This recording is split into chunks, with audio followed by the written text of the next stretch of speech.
Hello again, friends! And you are our friends, and welcome back to another edition of Jim Cornette's Drive Thru right here. Whatever day you find it here in the spring.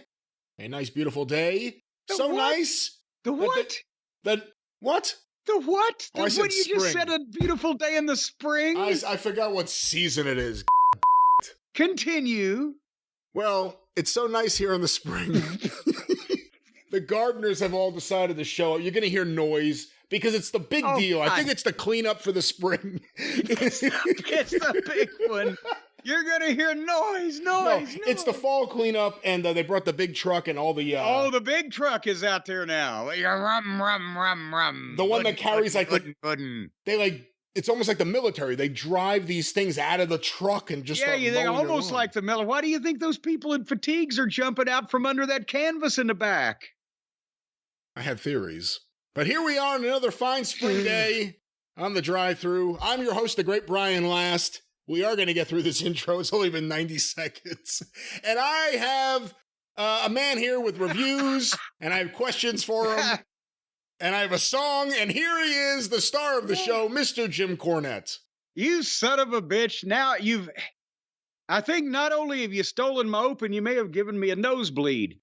My face hurts. I was going to say at the outset here of this episode that I'm glad it's your show because you cannot imagine if you opened your mind up to all the possible mind-expanding things that you couldn't possibly dream in your wildest imagination, really how little of a shit I give today. You couldn't wrap your brain around it. So you can carry this thing. I'm right there. And then you don't even know within 6 months of a fucking margin of error what goddamn time of year it is. Are you on some drugs? Are you snorting that marijuana? Oh, I wish. Right now, I'd really love to just turn off the mic and just sit in the room and play the electric bass all day. And one of these days, if you learned how to play music on it, you'd really fucking have something going there. You know, you're Hawaiian Brian, the podcasting lion. And we gloss over that on the experience every week. We just say it as a matter of course, like everybody knows it. It's obvious. It's empirical evidence that this is what you are. But I'm wondering, do people know why we call you Hawaiian Brian? Because the people of the 50th state, because of the immense amount of time you've spent over there and the bonds that you've formed with the island people, they've taken you as one of their own.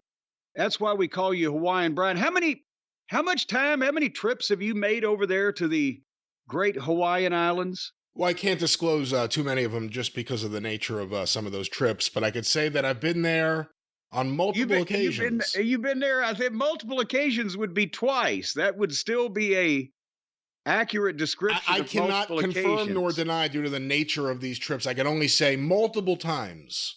But you probably spent, months at a time over there on your tour? Or was it weeks, or was it the weekend package from Aloha Airlines? It wasn't the weekend Aloha Airlines. It wasn't Aloha Airlines, no. And no, I would say altogether months.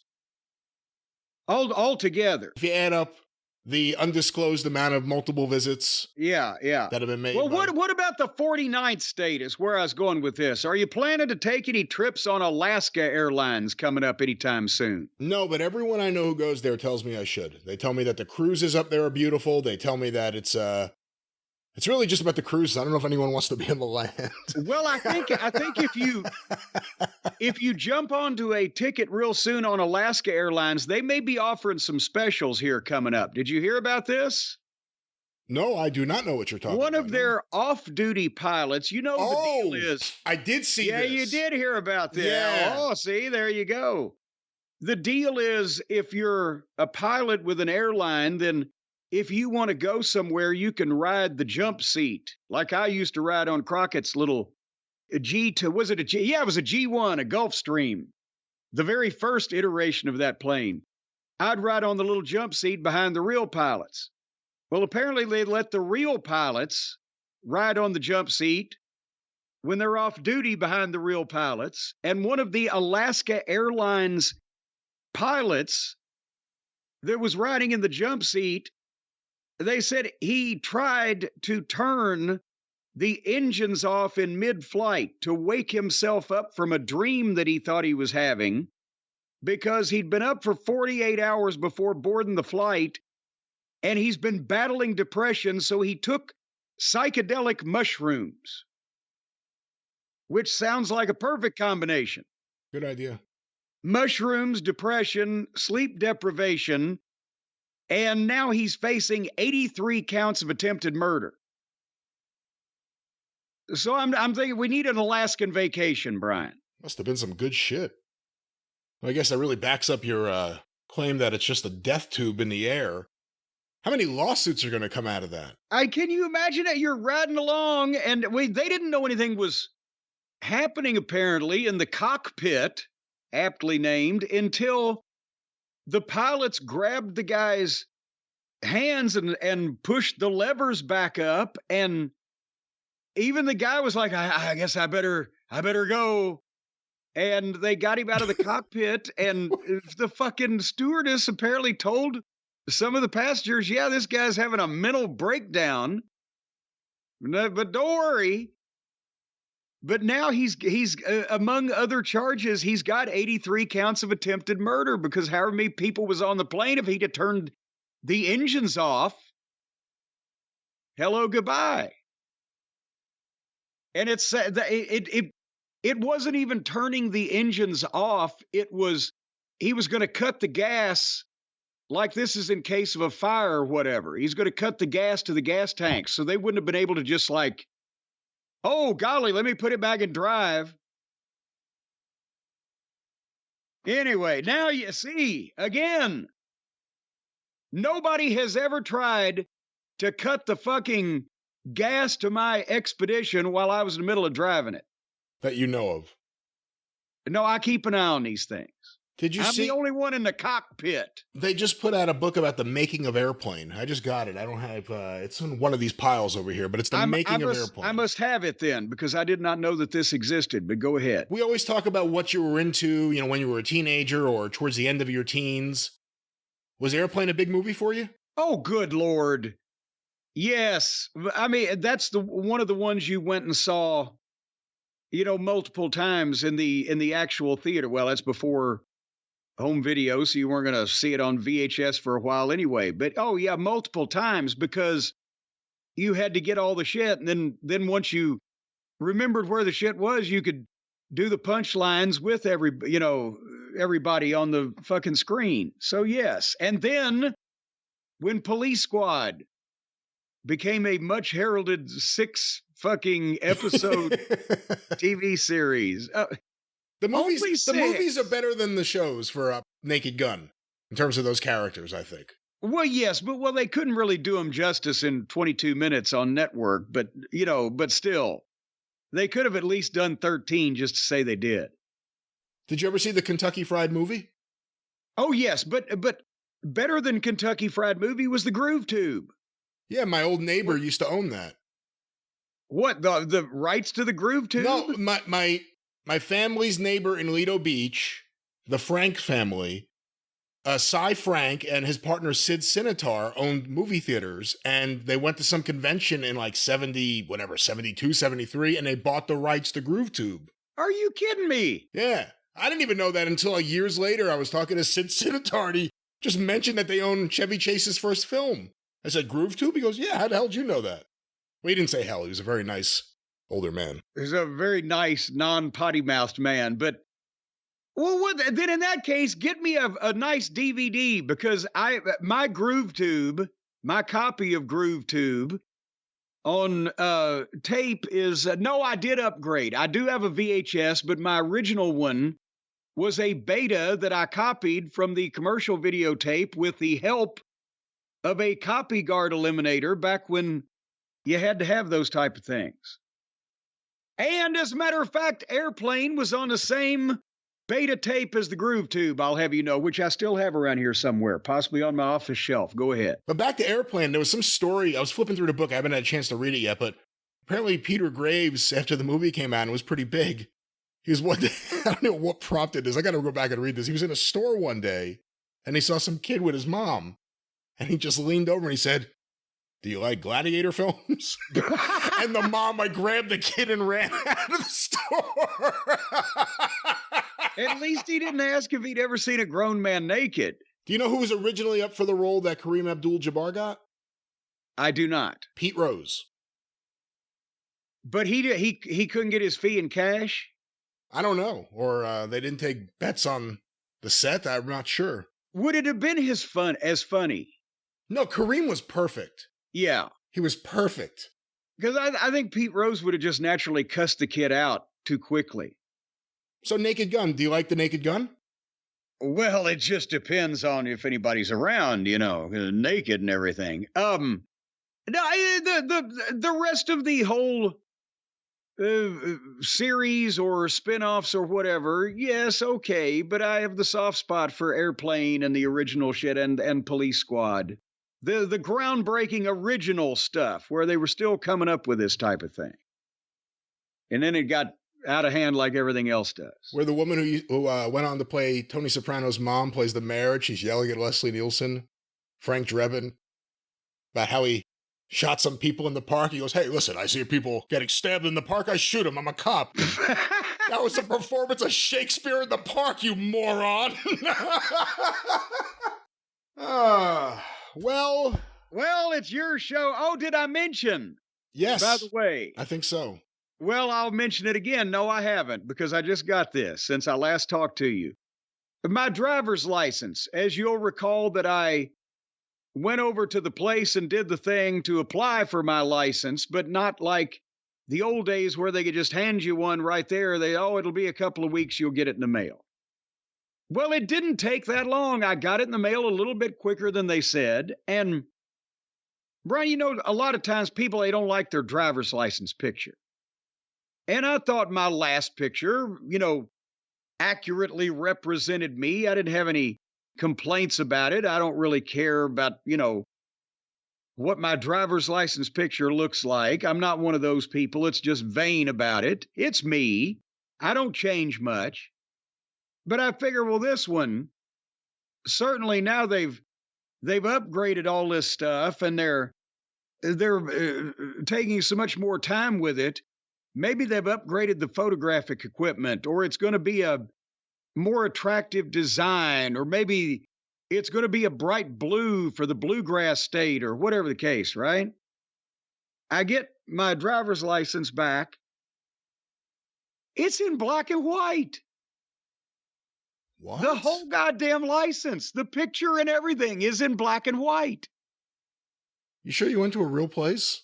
Have you ever seen a black and white driver's license? I have not. Not in real life. No, not unless it's like a kid photocopying something.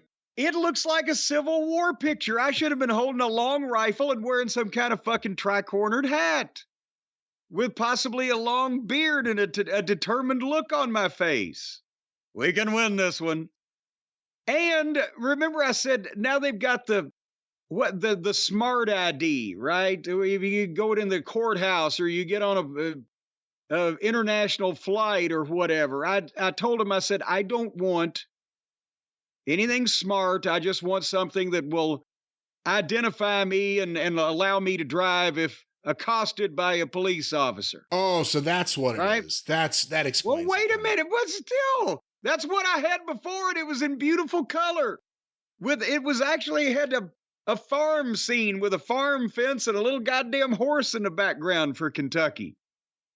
And so, but besides the black and white, listen to this. I said, I just want the regular driver's license so I can drive, right? And so I can identify myself. Guess what it says across the top of the fucking driver's license? I don't know. In big block letters, not a real ID.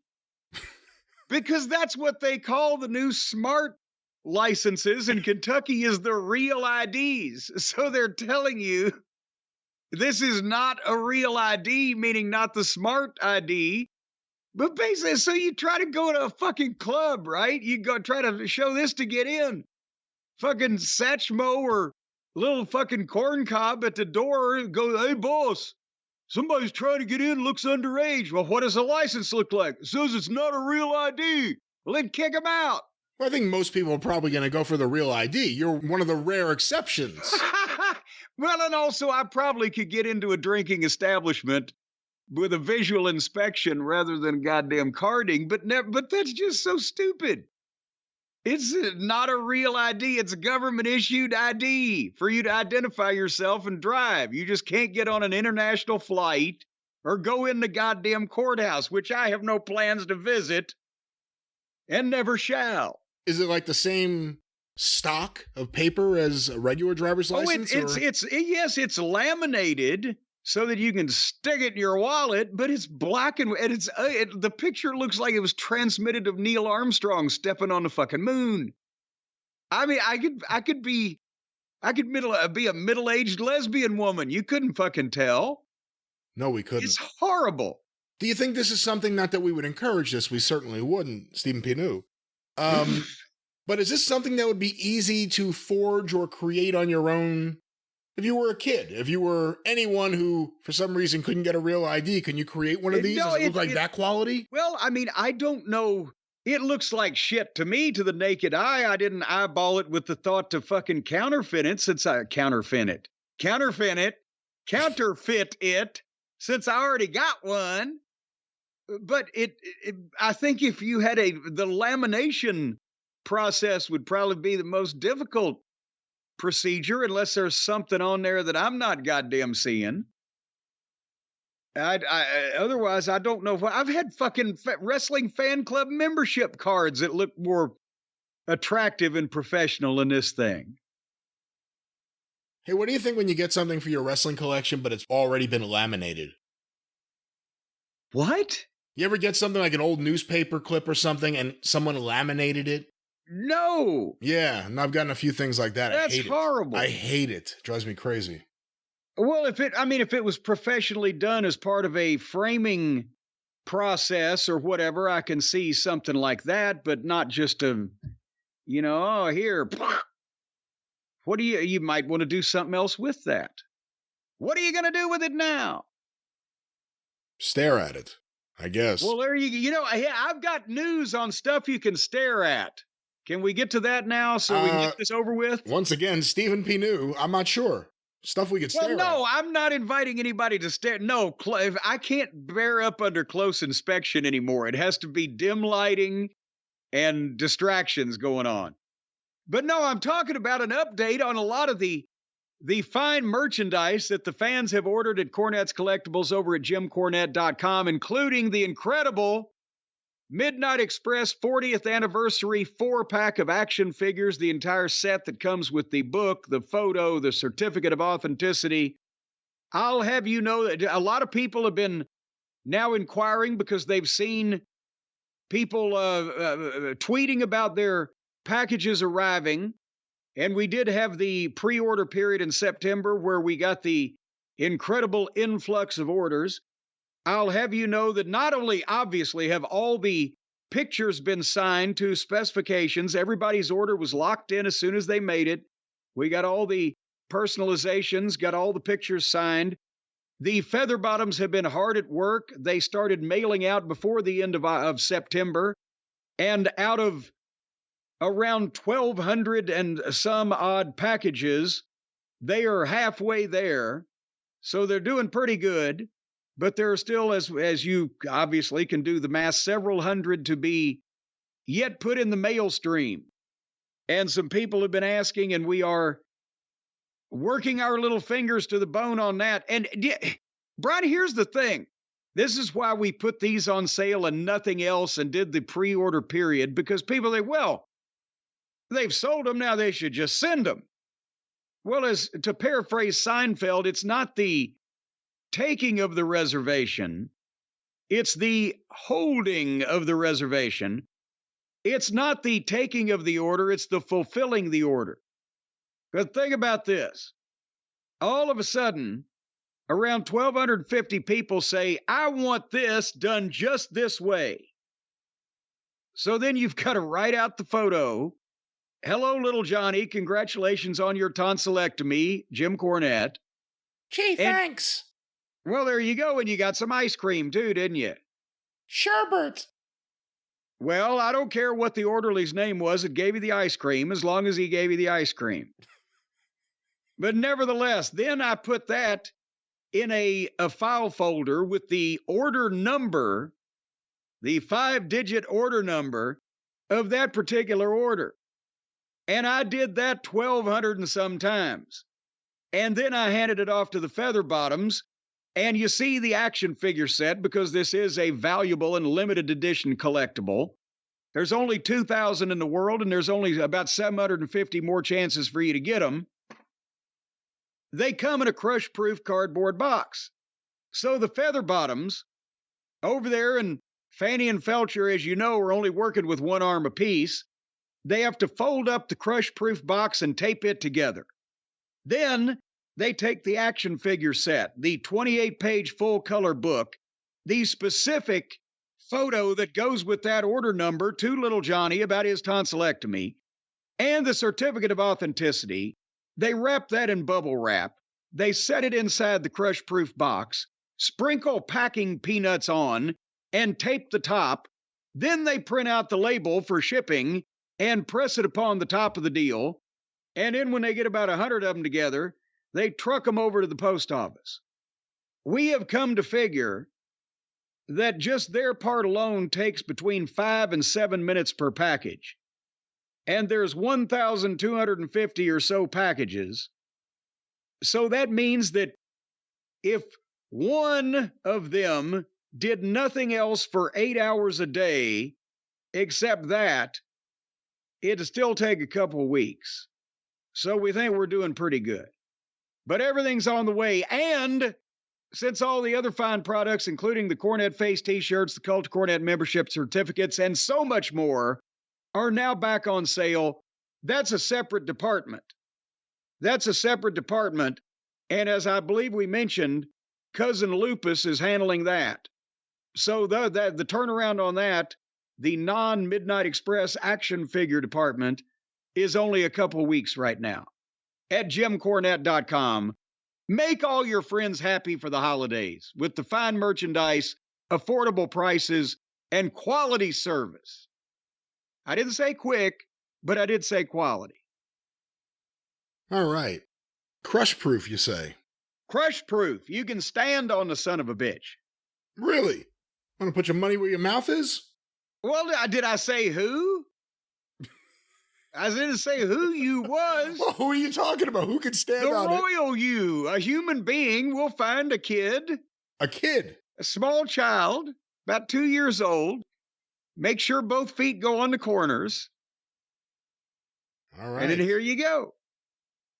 Well, it was another crush-proof episode of Dynamite this past week or this week or yesterday. Whatever's happening, it happened, and we saw most of it. It was last night as we speak. It was mere hours ago. I don't see how you could put something like this out of your memory. I can't. If we're still talking when the ratings come in, or when the levee breaks, whichever phrase might describe what the fuck that's going to look like. Jesus, Mary and Joseph, what was going on? They usually do a good number when the show's really awful. That's why I don't have any faith in... Well, in that case, we're looking at a record-setting fucking run here, folks. Do you remember, Brian, since this back and forth, we started calling it a wrestling war, then I think we've settled into, as I referenced the other day, Tony's tilting at some windmills. But at various points over the last 3 years or whatever, we've said, AEW might just be ready to make a run at this thing. And then 3 or 4 weeks later, they'd shoot themselves in the foot some fucking how. And then every once in a while, we would say, it looks like the WWE is trying to throw this thing. And then something would happen and they'd get a little better. And then every once in a while, we'd say, it looks like neither side wants to win this. But then something would happen. But now I think it has come down to the WWE is going to get richer than they've ever been while boring us all to tears. And AEW, they apparently are going to be locked up in a proverbial padded cell as a program for completely melting down on the air. And I guess they're trying to attract viewers now by making people want to, how do the kids say it? Watch it ironically. In other words, hey, look at this stupid shit. You got to see this silly ass bullshit. Is that how they're going to mount their offensive? I don't know, and things could always happen, and there's been word recently that there are a lot of WWE contracts coming up for 2024 that have not been renewed yet. I don't know who exactly, or... Oh boy, that's exactly what they need. Well, what I was going to say is, it feels to me like AEW has hit a point. Like, remember there was, I hate to go back to TNA again, but remember when there was optimism around TNA, like, you know what, there's a real shot. I was there for a point of that. And then after it didn't work out, it kind of never, it just trolleyed along, and it still is, but nothing ever happened. The audience never got bigger again. With AEW, it's becoming a worse and worse show where you watch it and you're like, what the fuck is AEW doing? And I've been watching since the beginning. I've seen all sorts of stupid shit. Lately, there's fucking home invasions. There's fucking bad segments in homes. There's... The person writing the show should be confined to a home. And that's the other problem. Whether you like AEW or not, and a lot of these guys, obviously, as everyone knows, really get to do what they want, but Tony wants to put his stamp on things. The same guy's writing the show today that was writing it 4 years ago, whatever. And it's not getting better. It's getting worse. And right now, they're at a point in time where they have to renew their deal, apparently, with their partner at Warner Brothers Discovery. And they're going to... We have established through Tony's own slipping lips that Warner owns some part of this thing, whether or not they have any say in creative or voting. How did he phrase it? Any of the voting, he has 100% of that, but they got a piece of this thing. We can say that we've heard from a few sources, and then actually another one got in touch a couple weeks ago after we talked about something on the air. And everyone says the same thing. These are people with connections outside of wrestling, just media reporters who are not wrestling fans. The word on the street is that Warner Brothers Discovery owns a piece of AEW. Now, whether that means they literally own a piece of it with Shad and Tony, or whether that means while they are on Warner Brothers Discovery program, while their programs, I should say, are on Warner Brothers Discovery television, they get a allotted split of profits. That's interesting, because remember, we keep hearing from Tony's own lips that Warner Brothers Discovery wants more pay-per-views. They want why. They want monthly pay-per-view. They want to get money monthly. So we don't know exactly what the deal is, how it's structured, but I could say, again, we now have I think 3 different people outside of wrestling. Word on the street is that Warner Brothers Discovery has a piece of it. So we'll see what that means. Is this company starting to become one of those that the TV network knows, well, we're not going to get a lot of people, but we're going to get a smaller number that are very loyal? If we're getting a piece of the pay-per-view, we're not going to get a big number on pay-per-view like goddamn, multi-million-dollar Conor McGregor fight, but we're going to get, there's 100,000 of these people that will buy anything we put out every month, every week, even, whatever the case. Are they starting to look at it like that? We don't know how they're looking at it, but here's what we could say. Not to take anything away from any of the misdeeds of Vince McMahon and not to forgive him for any of them, this isn't about that. But when a network dealt with Vince McMahon, if you're ever hearing interviews with anyone who's done business with him, they feel like they're dealing with a serious person who knows what he's doing and is more than likely in control of himself. Yes. Tony's a different kind of person. So you're David Zaslav or anyone who's an executive over there, whoever replaces Zaslav eventually, you're dealing with a different animal. And it's his company. It's his baby. It's his project. I mean, I joked about it. It's his trust fund. I mean, this is his money. Yeah. It's a different thing. I mean, do they think Tony is as serious business person? Have any of the whatever you want to call them, scandals, self-induced scandals, embarrassing episodes time after time after time. Has anyone over there gotten a little tired of that? We don't know. Is there anyone over there who's still just, we really need and want wrestling on the network? We don't know.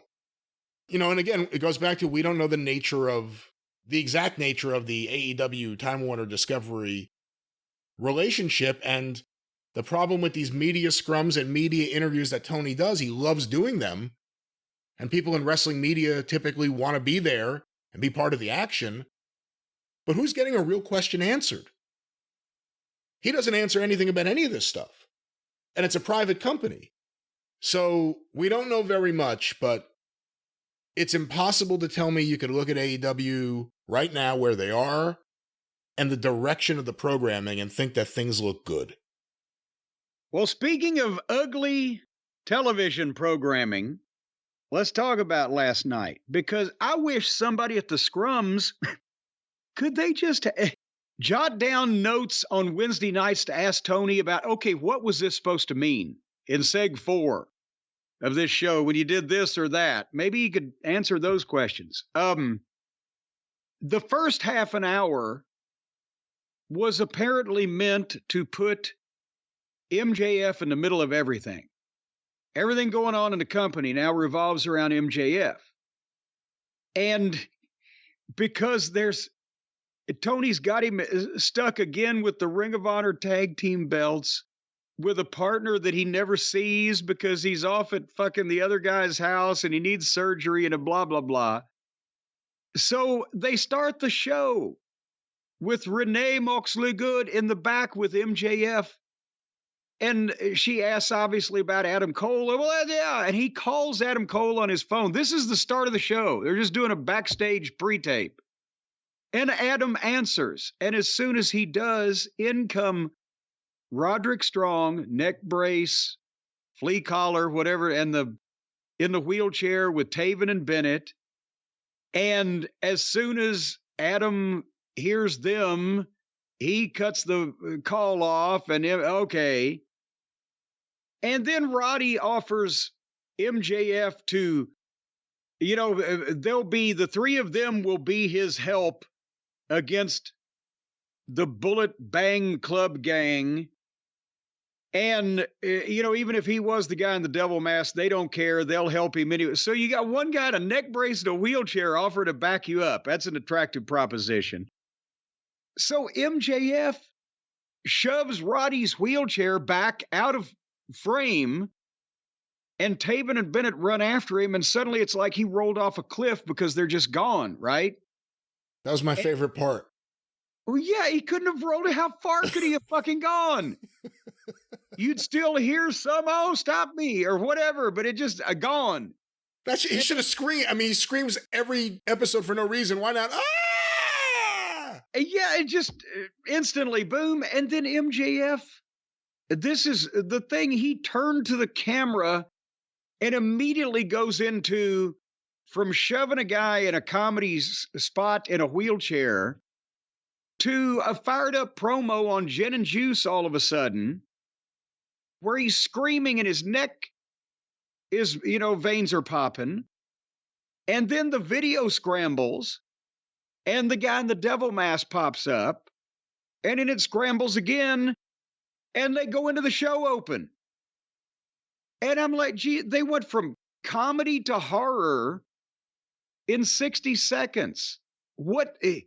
It's schizophrenic. And again, wait till we get to the rest of the program. But again, they're going from a fucking late 50s Hammer film to the Groove Tube. And what the fuck? Help me. I can't help you. MJF went from the goofiness of the phone and then the Roddy interaction, every interaction with Roddy's goofy, to cutting a serious promo. What did he say? He's going to put a bullet in Juice Robinson, or what? No, he's got a bullet with his name on it.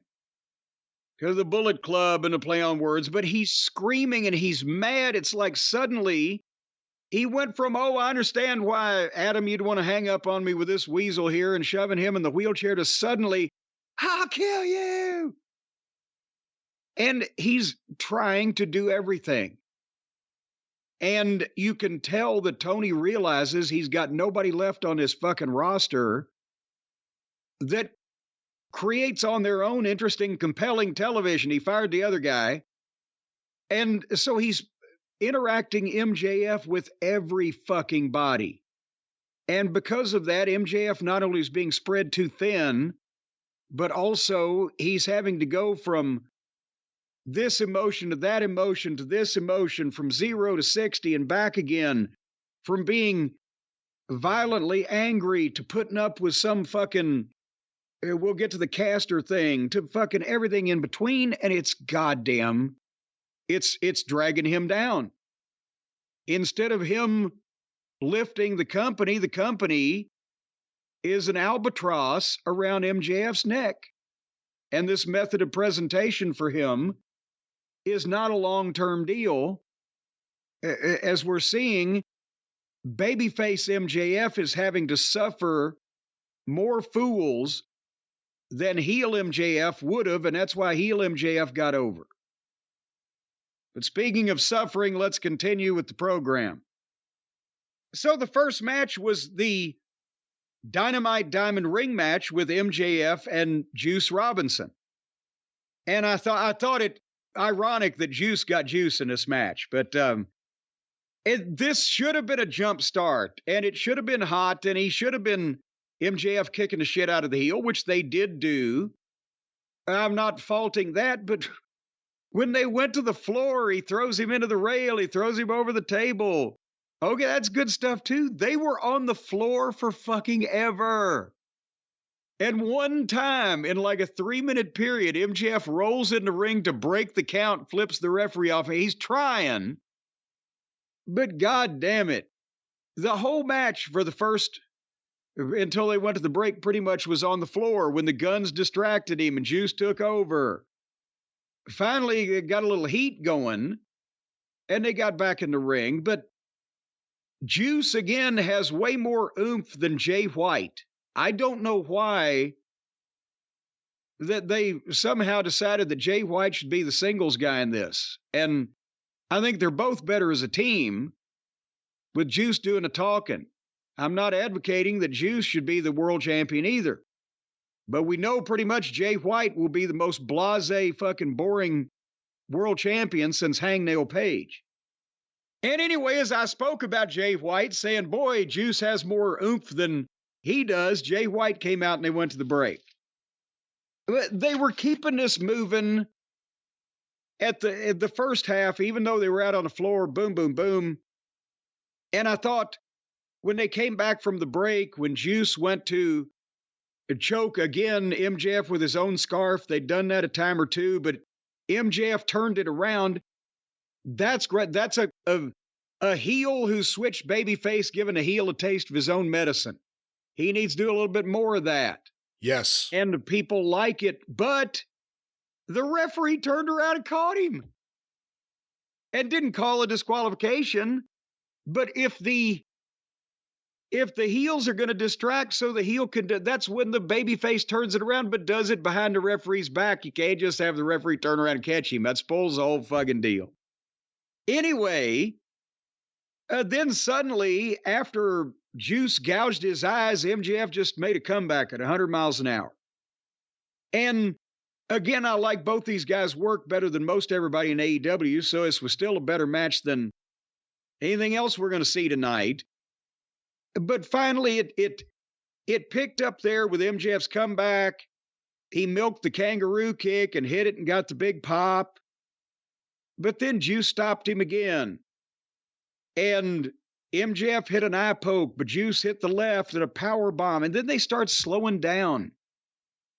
Again, that's a thing. Either they're trying to fill the time or they think they need to do these ups and downs. But on something like this, they had them going. They should have kept it going. But Juice foiled the heat seeker, but MJF did a dive on the Guns, and Juice stopped him again and got a 2 count. And it was slowing down a little there. Finally, the Guns drew the referee, and Juice went for the fake ring, and MJF went for the real ring. And MJF's the one that landed the punch and then nailed both of the guns off the apron, hit the heat seeker on Juice, 1, 2, 3.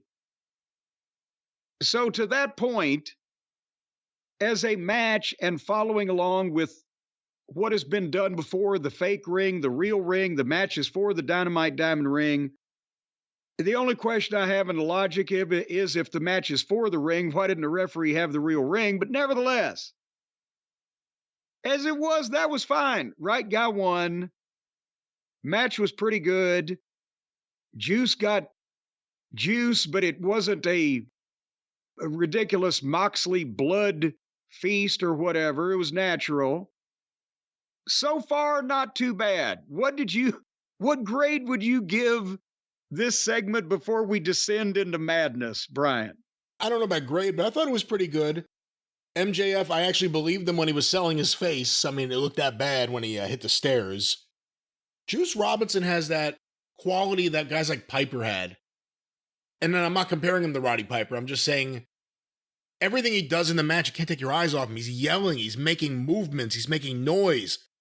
Not movements like you would call happy feet, but like the right movements. Right. And a unique way of moving and his body language. And you can't take your eyes off him. And I like how vocal he is during the match. You hear his voice screaming, and it works. He's the best one in Bullet Club Gold. Selling like an auctioneer, as the boys used to say. And I agree with you. He should be the main guy, not Jay White.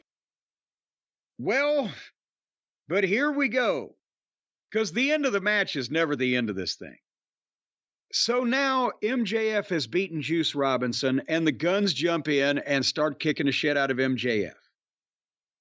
And then suddenly, Taven and Bennett wheel Roddy to the ring. He's still in the wheelchair and the neck brace, and they wheel him to the ring, and then Taven and Bennett roll in and get in a four-way with the Guns. And apparently in this instance, are Taven and Bennett baby faces because they're making a save on the biggest babyface to company against two heels? I don't know, but nevertheless, the Guns kick shit out of Taven and Bennett and drop them both back to the floor. Whereupon, they just quit trying to come back in. You don't see them again for a while. Or Roddy. The Guns dump both them over the top, and Jay White comes in, and now all four of the heels just pick MJF up, and they're leisurely going to have their way with him to perform various acts of mayhem and penetration that are obviously not going to be pleasant. And then suddenly the Acclaimed music plays. And here comes Caster and Bowens and Billy Gunn. And those three baby faces hit the ring, and the four heels in the ring with the high ground, with the fucking title belt and the diamond ring, or the fake ring, all bail out before the Acclaimed and Billy can even touch him. Because I guess that's too close to being even odds. So then the heels leave and run to the entranceway while the Acclaimed check on MJF, and then Jay White gets the microphone. And Jay White and the microphone should never be used in the same sentence. We've come to find this out. Because I swear to God, he'd been doing commentary through the match. Color at the desk, but I could block that out. Because I never listened to the announcing here anyway. And mostly he was just screaming, "Come on, Juice," and all that stuff. But now he's cutting a promo that he's blown up like he's had a match. And it sounds like an indie guy playing fucking wrestler. It's whiny, and it's not convincing, and it's not verbiage and delivery and inflection that grabs you or captivates you. It's some fucking indie guy with a goddamn man bun cutting a promo. Am I overstating this? I mean, you make me hate him more than I do every time you start going through this because I can't really debunk anything you're saying. Again, he's good in the right setting. It's just that setting is never in the ring in front of people with a live mic. Or 20 minutes into a goddamn segment of him and his gangbang gang. I don't think that's their name. I think they're the Bang Bang Gang. Well, bang, bang, my baby shot me down. So he's got MJF's belt and he ain't getting it back. When they go to WWE, will they become the Banging Enthusiasts? No, because they're not allowed to trademark that because WWE already has bangers trademarked for the Brutes. Oh, that's right. So they'll have to be the Clangers. Bangers versus Clangers at Mania? You got the hangers, the clangers, the bangers. It's going to be faction warfare. So now this is going to be hard enough to keep up with anyway. So let me try to do this.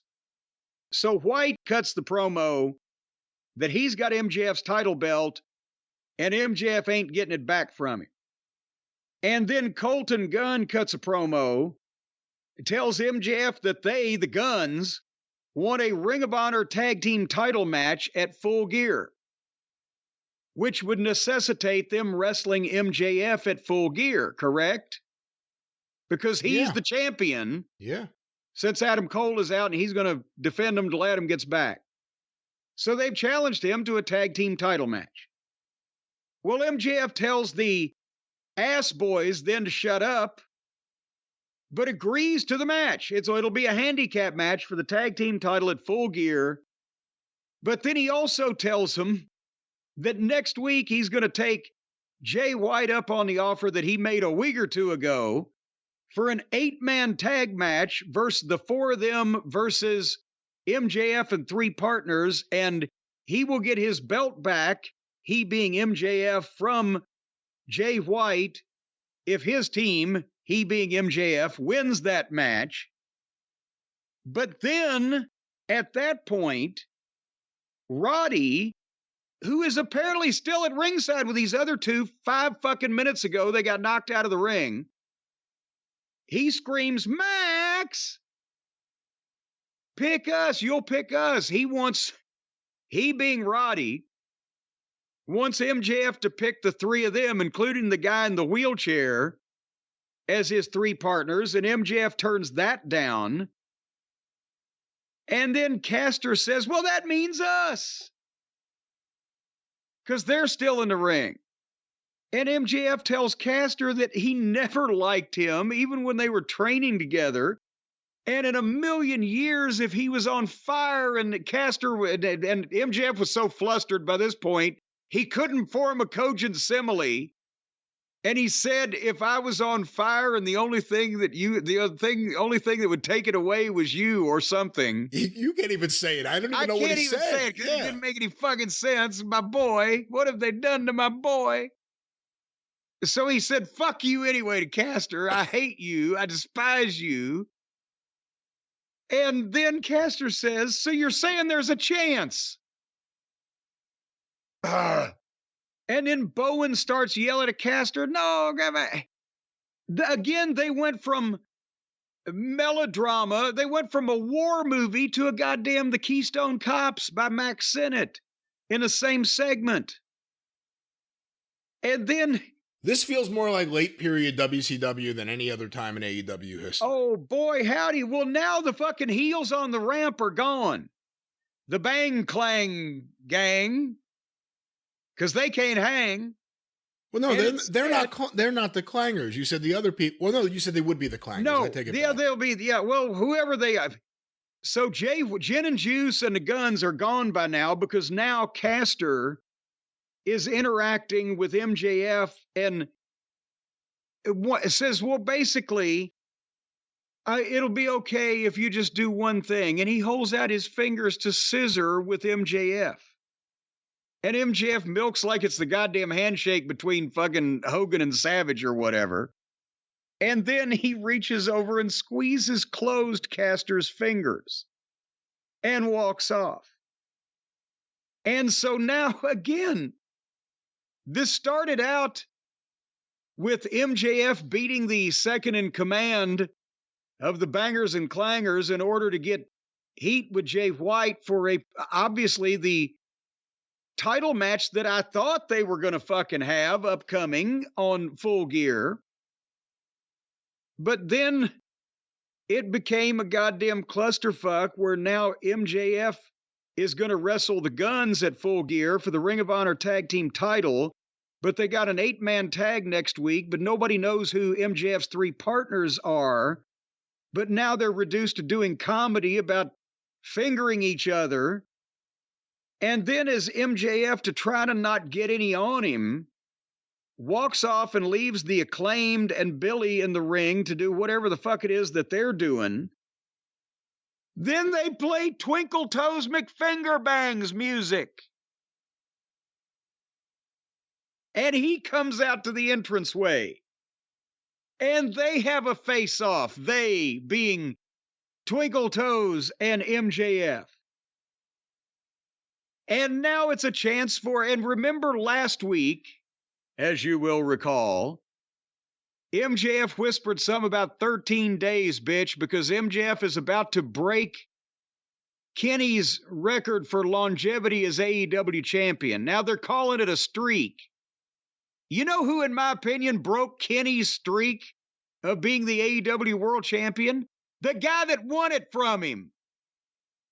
But now, since the WWE has made it important about how many days that a champion has been a champion, now they're stealing WWE concepts and applying them here in this multifaceted, multi-man, multi-malted milkshake of a goddamn angle that they're doing, where Tony is, I'm telling you, was it a fucking a line of bees that he snorted to get here?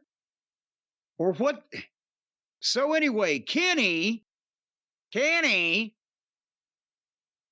he gets the microphone and he looks out at the crowd and then he breathlessly gasps. And I swear to God, he breathlessly gasped this because I wrote it down word for word. Are you ready, Brian? I'm ready, Brian.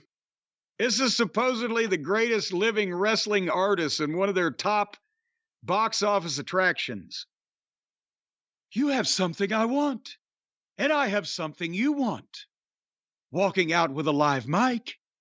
I lost that right the second that, I lost what's not around your waist. So even though I have no right to ask, and, if you're the type of scumbag that I think you are, you'll laugh in my face, tell me to suck on some lemons, tell me to fly a kite, dealer's choice. Editor's note, he really says these things in real life, you can tell. I expect him to cuss somebody out by saying, pickle you kumquat, what the French toast, shut the front door. He continues, but if you're their scumbag, if you're the champion I think they want you to be, heck, he said heck. Heck, if you're the champion I think deep down inside you want to be, then hear me out. I want that belt, Max. I reserve the right to defend my streak. Defend his streak? It's going to be over in 6 days, you weasel. You should have thought about this before now, but it's not a streak because you got beat. Yeah, well, since when is a title reign called a streak? A streak. I reserve the right to defend my streak. So if you're better than me and you know it, then Max, gee golly gosh, don't be afraid to show it, pal. He's son of a gun. I swear to God, he actually said, gee golly gosh, don't be afraid to show it, pal. He had a streak in his pants when Ace Steel bit his arm. What? You have got a fucking... even in 1973, much less in 2023, you have this fucking feckless, pussy-ish, breathless, bug-eyed baby face out there going, heck, and gee golly gosh. What the? Tell me to suck on some lemons. Tell me to go fly a kite. How about, I'm going to break my foot off in your ass, you son of a bitch. That might be what Steve Austin would have said. I talk like a robot from the 80s. I don't know. I'll tell you why. I had a couple of motorized devices from the 80s that emitted different sounds than that. What is MJF thinking standing there, having to stare him in the face because that's what the segment calls for? Yes. And he's just talking gibberish. Like he's not saying anything. Just gibberish. Again, Kenny, the phone sex industry is still it's honest work. It's legal. There's no reason that you have to do this wrestling thing as a cover. But anyway, so then MJF has to answer. It's like phone sex on Percodan. Phone sex on somebody else's fucking credit card. So then MJF has to answer. And this was the one thing you can say about Kenny Olivier there is that this was the most inoffensive way to ask for a match that I've ever heard in my life. It was like hat in hand. I think he said I came hat in hand. That was one of the other things he said. But it was like, please, sir, may I have some more? It was the Oliver Twist of asking for a fucking match. He didn't insult him in any way. He was so polite. It was like, of course, that's why he doesn't draw any money, because he's a gutless fucking idiot with microscopic balls that nobody could potentially look up to as a fucking ass kicker or a fucking hero. I'm the best bout machine. Well, there you go. But now MJF has got to answer the grinning, mincing, breathless, pirouetting, and he's screaming at him. This Saturday, Collision, AEW title match. Hey, I'm going to give it to you. What? And may the best man win, and they shake hands. But then MJF does, I'm better than you, and you know it to Twinkle Toes. And then Twinkle Toes says, well, then, adieu, goodbye. He actually said, mwah. He made a blowy kiss sound. And good night, bang. And oh, Max, 3 days, bitch. You know what? It just hit me. I mean, you verbatim went through what Kenny said, including the big finale there. Can you hear, if you took this dialogue, wouldn't it fit in with Miss Piggy? The way she would talk? Yes. Adieu, goodbye, mwah. 3 days, bitch! Good night, bang. So we're 30 minutes into the show, and that all that we have seen is the start to finish of this epic saga where they've set up more matches than you can keep track of. It's the worst MJF segment of television, I think, in the history of ever. I mean, some of the MJF Adam Cole buddy comedy slow-mo, that was preposterous, but it was over in 2 minutes. This was just never ending. And 2024 can't come soon enough for Maxwell Jacob Friedman's career, because he needs out of here. He is being, as I said, weighed down, drugged to the depth. This is a concrete overcoat on his young career. Take a pay cut, Max, for the sake of your future if you have to get the fuck out of there. No matter what they offer you. Fucking run screaming like your head is on fire. Much like the simile that you were so frazzled by the shit going on around you that you could not form. What do you think of the devil mask guy? You think it's Adam Cole? Do you think it's Jack Perry? Who do you think it'll be? Well, it obviously can't be MJF because of the fucking... that would just be flattered and a plate full of piss, right? If it turned out it was him just having videos of himself, that would upset people. That'd be bad. Yeah, so it's got to be somebody else. And then the thing, if it's Adam Cole, is it going to be Adam Cole for the next 6 to 9 months till he's healthy again and not be revealed? Is it, I mean, you said Jack Perry. What happened to that little fucking weasel? What happened to that squealing, little whining, bitching, crying, complaining, feckless, dickless fucking pussy? He got drowned in a river of tears. No, I don't know exactly what happened. We heard that he was suspended, and then we recently heard that he was either ready to come back or they were ready to let him come back. Well, there's could be quite a bit of difference between I'm ready to come back and we're ready to let you back. Well, nevertheless, I don't know who it's going to be, but it better not be MJF. We know that much. So, and again, is it going to make any sense? Or it can't be Jay White, right? It can't be no, Jay they jumped White. They jumped Jay White. Jumped Jay White. That's right. That means it's going to be Jay White. I tricked you. Look what I did. Like I see. I tricked you. I did. Me and Phoebe Figurelli. I put her in the box while you were looking at her. I picked your pocket. Well, well, go ahead. I don't know. I don't know what I was going to say. Well, what I was going to say is maybe MJF just needs a good night's sleep. Well,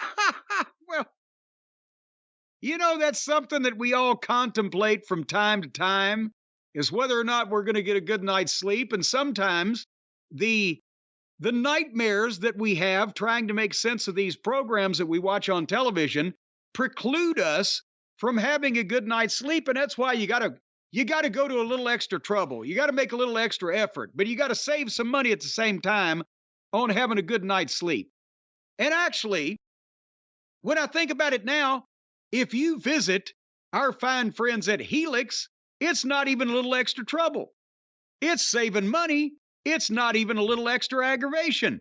You're not even going to have to leave the house. All you got to do is go to their fine website, which we've told you about it before. We'll tell you about it again. Helix. That's right. Again. HelixSleep.com. HELIX sleep.com. When you go to that website, you're going to see a plethora, a veritable wonderland. Sleep in wonderland. Dun, dun, dun, dun, dun. Of different types of mattresses, fun for the whole family. And hey, bring the pets along too. You could easily put Rover on one of the kids' mattresses. He'd probably appreciate it more than these no-good snot-nosed crumb snatchers. But why are you going to buy a mattress for a kid that'll just lay there and get peanut butter and jelly all over it? But nevertheless, I digress. Is that what you would do in your bed? You would get peanut butter and jelly all over your bed? Various eating substances, drippage, gravy. Mama Cornette allowed you to eat in your room? Well, it was shoved under the door, and I could do with it there what I wanted as long as the chain would reach. Under the door? But anyway, you go to the HelixSleep.com website, and you see all this wide variety or array or a variety of mattresses in front of your very eyes. They got mattresses for big and tall sleepers, mattresses for people that want to heat up and cool down. I heat up, I cool down. I got the music in me. I got the mattress in me. That you're going to have the mattress under you because they offer, I'll have you know, 100-night free trials. You can sleep on one of these son of a guns for over 3 months. Last I checked, that's 100 nights, right? And if you don't like it and you're slow to make up your mind, you can just send it back. They'll give you your money back. I think they're being suckers about the whole thing. You realize if 4 mattress companies had a deal like that, why, you could sleep the whole year for free. Well, they're confident in the quality of their work. And I must say, we have some of their mattresses here in the house. We have 2 different Helix mattresses here in the house. And of course, their wonderful all-form couch. And yes, very comfortable. They had nothing to worry about. We weren't sending it back. They'd have to pry those things from your cold, dead fingers, wouldn't they?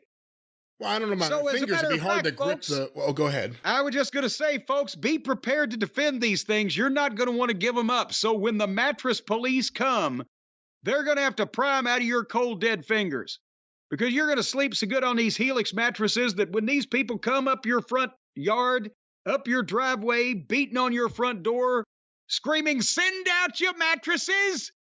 You're going to say, "Fuck you, you'll have to pry it from my cold, dead fingers because I sleep great on whatever variety of Helix mattress that you have purchased."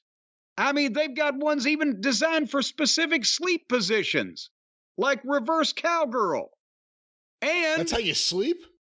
Well, you never say. To each their own. Whatever flips your trigger or floats your boat. Flips your trigger? Flips your trigger, trips your trigger. Whatever flips your flopper. And if your spine... Shut up now. Clangers and bangers. Folks, if your spine, after you do flipping and flopping, Need some extra TLC? They've even got a hybrid design combining individually wrapped steel coils in the base with premium foam layers on top. Whoa. That sounds like a marital aid that I once bought online. But it's the perfect combination of comfort and support, apparently, and potentially penetration.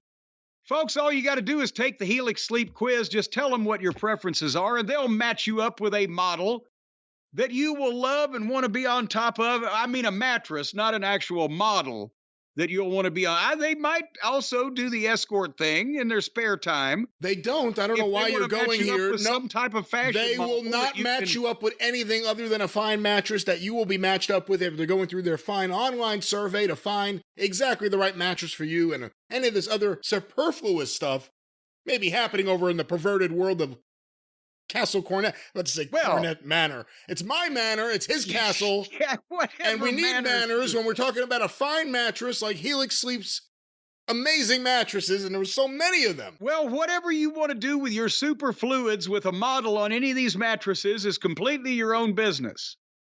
But nevertheless, right now, we can save you money. Not on the model, but on the mattress. You can get 20% off all mattress orders and 2 free pillows right now if you go to the aforementioned helixsleep.com/JCE. See the /JCE, that's the important part. That's the secret knock, where they know that you're with us and they'll give you the 20% off and the 2 free pillows. And these pillows ain't just a couple of bags of hot steel balls either. They're as comfy as sleeping in a bird's nest. Like you see those little baby birds chirping away. They're all fuzzled up and curled up in these pillows. It's like you're floating on a cloud. One of those sensory deprivation pillows. You think the birds in a nest look comfortable? Well, they're certainly anxiously awaiting their mother to feed them, but they seem to be nestled in all right. Seems like they can't wait to dive out of it as soon as they can. Well, you won't feel that way about your Helix Sleep mattress, so apparently that's a new tagline then. Helix Sleep mattress is more comfortable than sleeping in a bird's nest. See, I've just done their job for them. That's right. What's the promo code, Jim? helixsleep.com/JCE. Well, Jim, let's hop out of bed and get back to this exciting episode of Dynamite. Well, okay, big boy. Hi. Oh, you want me to continue? Put a ring on it. Hey, well, does that mean we can scissor? All right. So, Wardlow did a little interview package from some location somewhere. Was it in? Let me stop you right there because this is part of. I couldn't stop thinking about this. Was it Philadelphia? Because they were in Philadelphia. Did they shoot him going up the stairs like Rocky? Well, I didn't back it up to say for sure, and I didn't see it again, so I don't know. But apparently that he was just out and about in Philadelphia. But the point is, I wanted to hear, okay, what's his story? What's he doing? You know, he knocked down Tony Schiavone the other week. He's been powerbombing everybody. Why is he pissed off at the world?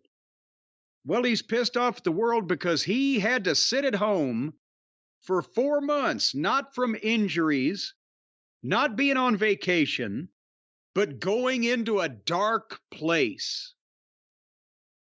Because he had to see that no good MJF become everybody's favorite, become the world heavyweight champion. Everybody loves MJF and everything. He's the most popular guy. Okay, why did that make Wardlow have to sit at home for 4 months? Again, like when Hobbs got pissed off at Jericho when he was 7. They've been in the same company for 4 years, but he took 4 years to punch him in the face or whatever. Well, now it's almost like they're pretending everything that happened after the pay-per-view where Wardlow beat MJF didn't happen. Yeah, the last time that he was over, about 1.5 years ago, when he beat MJF, and then MJF went on to be the world champion, and they couldn't come up with anything for Wardlow besides powerbombing people, every 6 months or so. But why did he have to sit going into a dark place? You don't want to hear that from some badass fucking heel wrestler, I guess now he's a heel. You don't want to hear, well, they just wouldn't let me come to work because Tony didn't have any ideas for me. So I just sit and watch this other guy get more popular than me. No, I can understand. If they'd have done this a year and a half ago, if when MJF was gone, Wardlow was still there, and then MJF comes back, and then Wardlow says, wait a minute, I beat this guy, and now he's back and he's the world champion, I ought to get a shot. His statute, as they say, of limitations for something like, hadn't it run out by now? He's been back, and he's been gone again, and back again and gone again. Why now? Why now is why I'm asking as my gardener pulls up to my property. Oh, good God. No, and starts working. There are no people there. Stay away from the mushrooms. There are You're hearing all of this. This has nothing to do with the mushrooms. Your gardeners are bringing you mushrooms. That's why you hear all these fucking noises.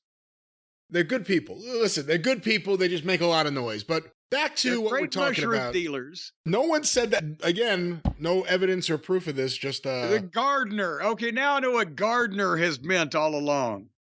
On a side note, I used to buy weed years and years and years and years ago on Long Island. Long before the statute of limitations. From a grocer who would get his fresh groceries like in the Bronx. Called it produce? Produce.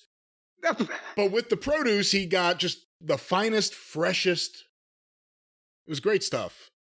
But it was a pain in the ass. It's the mom and pop shops that have been the backbone of the United States economy for I don't know how long now. That's right. You used to be able to go to any bodega in Brooklyn, and if it had a yellow on it, you can go in there and get whatever you wanted. But whatever.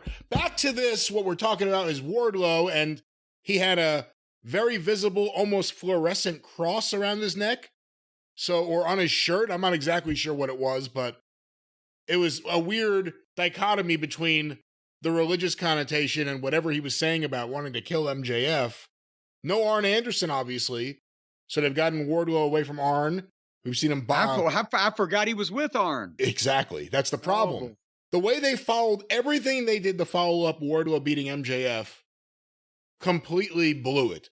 So I agree with going to the, once again, the Bobby Ewing technique. None of that happened. We'll just start again. Can you get anything out of Wardlow? At this point, I don't know. When I hear these interview pieces, I don't know whether they're giving him this because he can't talk on his own or whether this is something that he's written. But it sounds like something that he or somebody wrote and he's reciting it. It's very flowery verbiage. Most people don't talk like that, especially some big badass. But again, it never followed up on. Remember, he was suing they're getting sued by the fucking security company for beating them up. And he's had all these different weird things go on. But whenever you give him the opportunity to speak in the ring, as rarely as that has come, or to speak on one of these packages, nothing is jumping out about his verbiage or his delivery or his voice or his... Remember, I said, and somebody on Twitter said, now I can't unsee it. He looks and sounds about as boring as Ethan Page, just bigger on the sauce. He just kind of sounds like a boring guy that uses a lot of boring words. But when he didn't open his mouth, he looked like the biggest badass of all time. Yeah, so maybe if they'd have had a real manager Pinocchio to swerve his mind around to the evil side and take over after he'd beat MJF and do his talking for him, and then figure out a way to get him involved in the mix, maybe that would have worked. I don't think this guy can talk for himself because he doesn't sound like he means it, and he's already, remember, he's what, 30-something years old. See, I don't know. Your cross-promotional stables coming together, Wardlow, Nakamura, and you. Oh, good. They all need talkers. Or a talker. Hey, well, let me just work on breeding some more talkers. I'll work on the breeding. Speaking of breeding, the fruit of Taz's loins was next. Hook. who is now apparently a regular tag team with Rob Van Dam, because they've done it twice. For Tony, that's regular.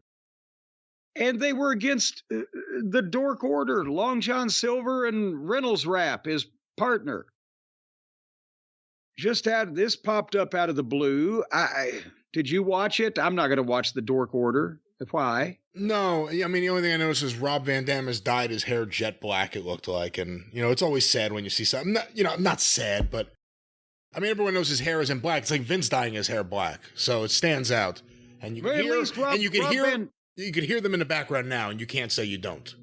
Well, who? Rob Van Dam and Hook in the background? No, the gardeners with the mushrooms. Oh, we're back to them again. At least Rob Van Dam isn't tying people to the railroad tracks these days, even if he dyes his hair like Vince. But they did another Tony Storm picture.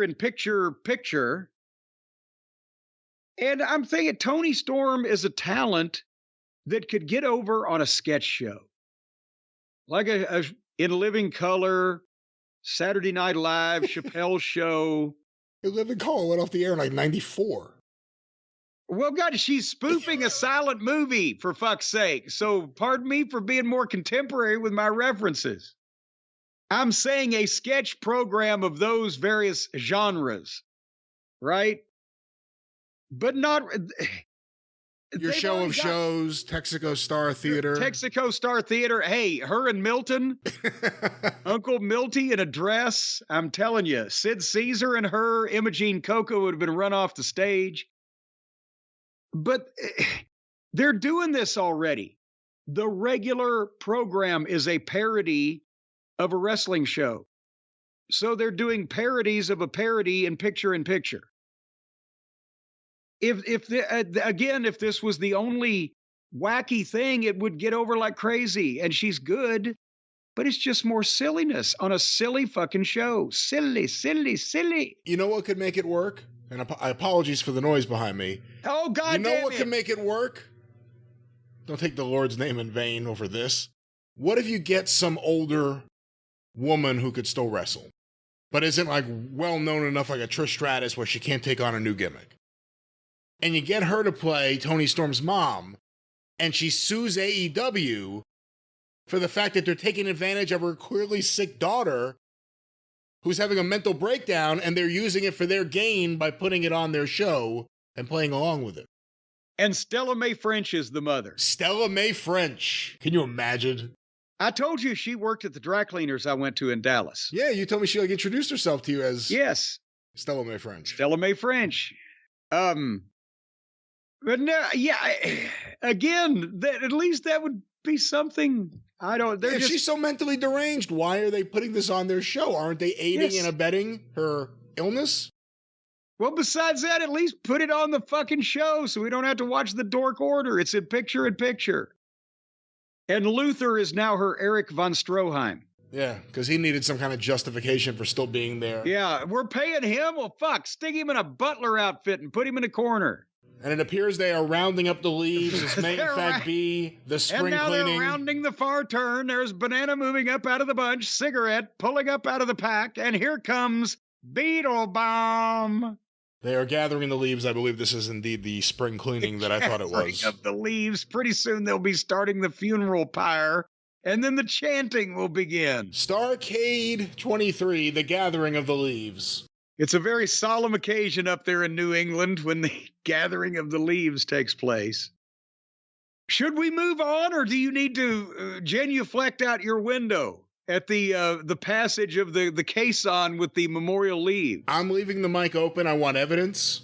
I want everyone to hear what's happening so that it can't be denied.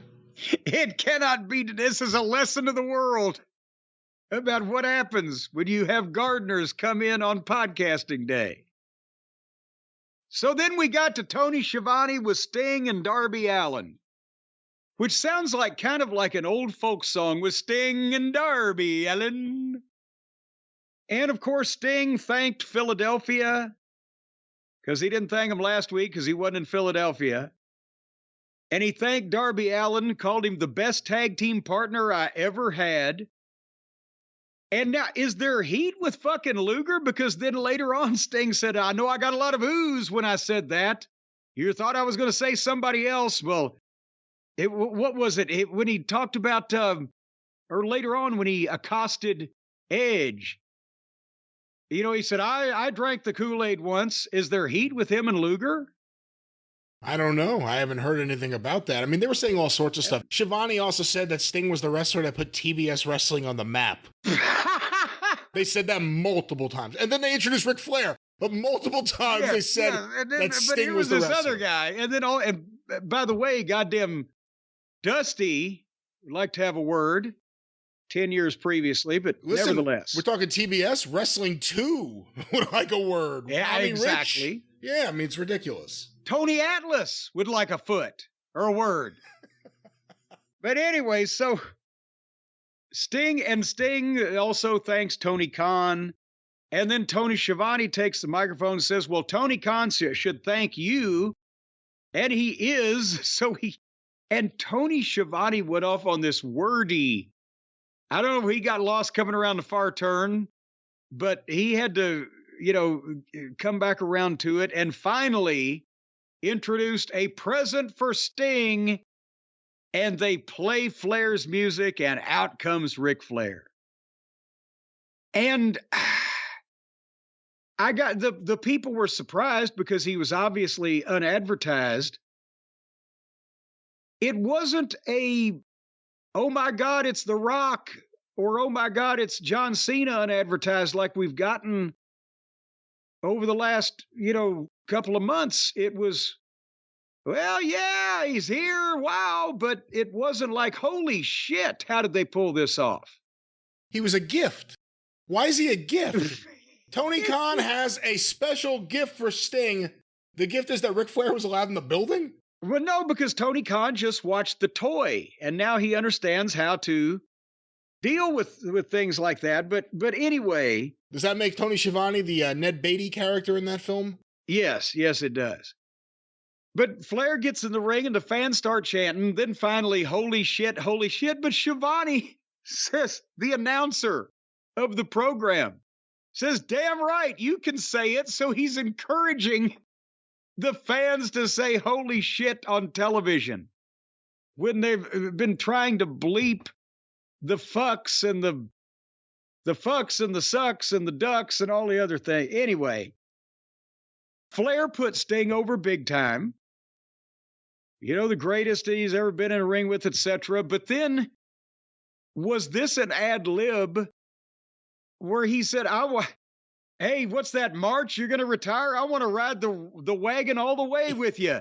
I'll be here right with you till March. What, did he just book himself on live television where Tony's in the back at the monitor going, my God, he's $100,000 a night.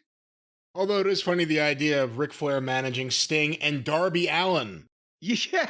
En route to Revolution. Well, so whether or not that was a little seed that needed to be planted, or whether it was Rick booking himself for another 6 months, then he and Sting wooed at each other, and Rick gave him a playful chop, and then here came the Christian Cage music interrupting, and thank God, because we needed a little pick-me-up at this point. And here comes Christian with Dino and his new son, Nick Plain. Good old Nick Plain. What the fuck? Just a droop-faced fucking expression. And I'm sitting there and I'm saying, my God, we have pretty much, we've eliminated the generation in between that should be on top here. And what we've got, one guy in his 70s, one guy in his 60s, and Christian's in his 50s, still trying to keep the whole thing together. And then the other bunch is not even ready for fucking prime time. Darby standing next to Sting, and Flair looks like a goddamn contest winner staggered in. And at least Dino looks like something till you see him wrestle. And Christian looks like a star. And there's Nick looking like they're doing a goddamn Make-A-Wish fucking appearance with him. Is there nobody in the middle? He works in that role. He works in that role, I think, for the way they're using him right now. In what role? If this was a movie, would he be credited as slack-jawed dullard? He is a 18-year-old who just turned heel, and he's going along with this other heel, and he's skinny and he's inexperienced, and they're taking advantage of him, and he works in that role. If he showed up and he was 220 and jacked, it wouldn't work as an 18-year-old as well. Come back to me when you're 25, kid. Anyway, so Christian ripped Flair. Tony Khan, he said Tony Khan gave Sting a suit, gold chains, and a black liver. And he promoted Sting and Darby. And of course, Christian wants a 6-man tag with him and Dino and Nick against Sting and Darby and a partner. And of course they said, well, Flair's standing right there. If you want him, we'll take anybody. And he didn't lock him into it, but he teased it enough to where hopefully that's what they think that's what people will think. For a 6-man, if you want to get a partner at Full Gear. And Sting then sneezed because he's allergic to jackasses. That was kind of lame. Well, Ricky Morton was funnier when he did it 30 years ago. And he accepted, they'll find a partner and we'll see ya. And that was pretty much that. And of course, as we're going to find out later, the partner's going to be Edge, who will not fight his friend Christian for 2 more weeks or 3 more weeks, maybe. But will Flair be in the corner now that he's booked himself? I think, again, going with the idea, too, that Tony Khan is trying to build up these numbers going into the end of the year, maybe Flair will be around. We'll see what kind of reaction this gets from the AEW fans. Now, we did see a lot of chatter online from people. Here's Tony Khan, who's been ripping Vince McMahon for, and rightly so in a sense, for his misdeeds, his crimes, whatever they are. Shooting his shots. His payoffs to women, whatever's going on. Okay. And then you turn around, you hire Ric Flair 2 weeks later? That's what people are jumping on. There's a double standard there. Well, no, he didn't hire him. He just rented him. He's an independent contractor. Tony is not responsible for the outside the ring activities of Ric Flair from 30 years ago, just because he chooses to bring him out and give him as a present to another one of his action figures. It was 20 years ago. And it would also, remember, wasn't it Flair that went into business for himself on TNA television and changed his mind on voting for one of the gut check guys? I don't know. Is that true? I don't know. Yes, it was. Now that I'm saying it out loud, yes, it was.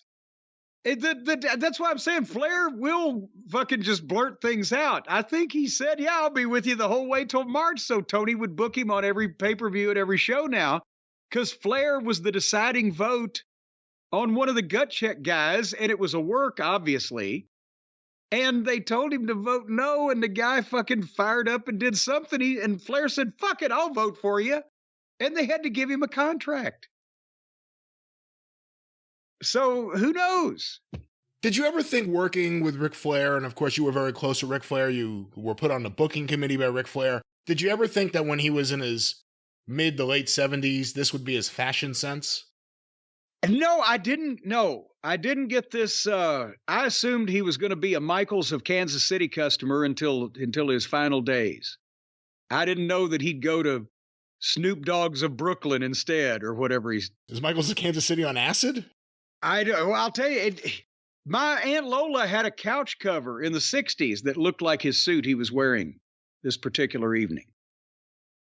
But anyway, so now they've set up a 6-man tag for Full Gear between the Christian contingent, and not in a religious way, but in his professional name, and Sting and Darby, and well, we'll find that out in a second.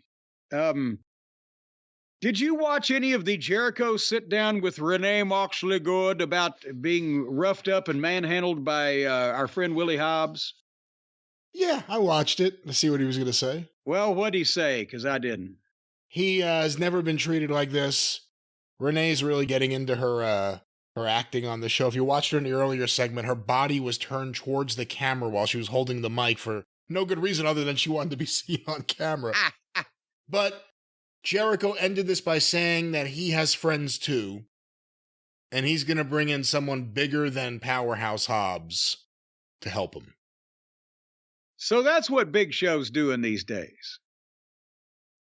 Jericho, see? Nothing against the Big Show, who they should have used in some fashion in the last 3 years or however long he's already been there. No, he just did a local news program on WDRB here because he used to live in town. They know him about the 2-for-1 tickets they're trying to sell for the Yum Center Dynamite next week. Well, we'll see. That still doesn't have 3,000 tickets sold, to my understanding. We'll see what happens there. But in terms of how to use them, are these the guys you'd put him in there with? Powerhouse Hobbs and Takeshita? No, I was making a fucking joke. I know. I'm asking you if you're going to use the Big Show right now at his age. No, not and right. everything. I would not have Powerhouse Hobbs be in there being dwarfed by a guy who's either had his last match or going to have his last one or two in the near future. But again, who is Jericho's bigger friend going to be? You don't want to find people bigger than Powerhouse Hobbs. That makes him look smaller. Takeshita's thing is not his size, but rather his athleticism and evil intent.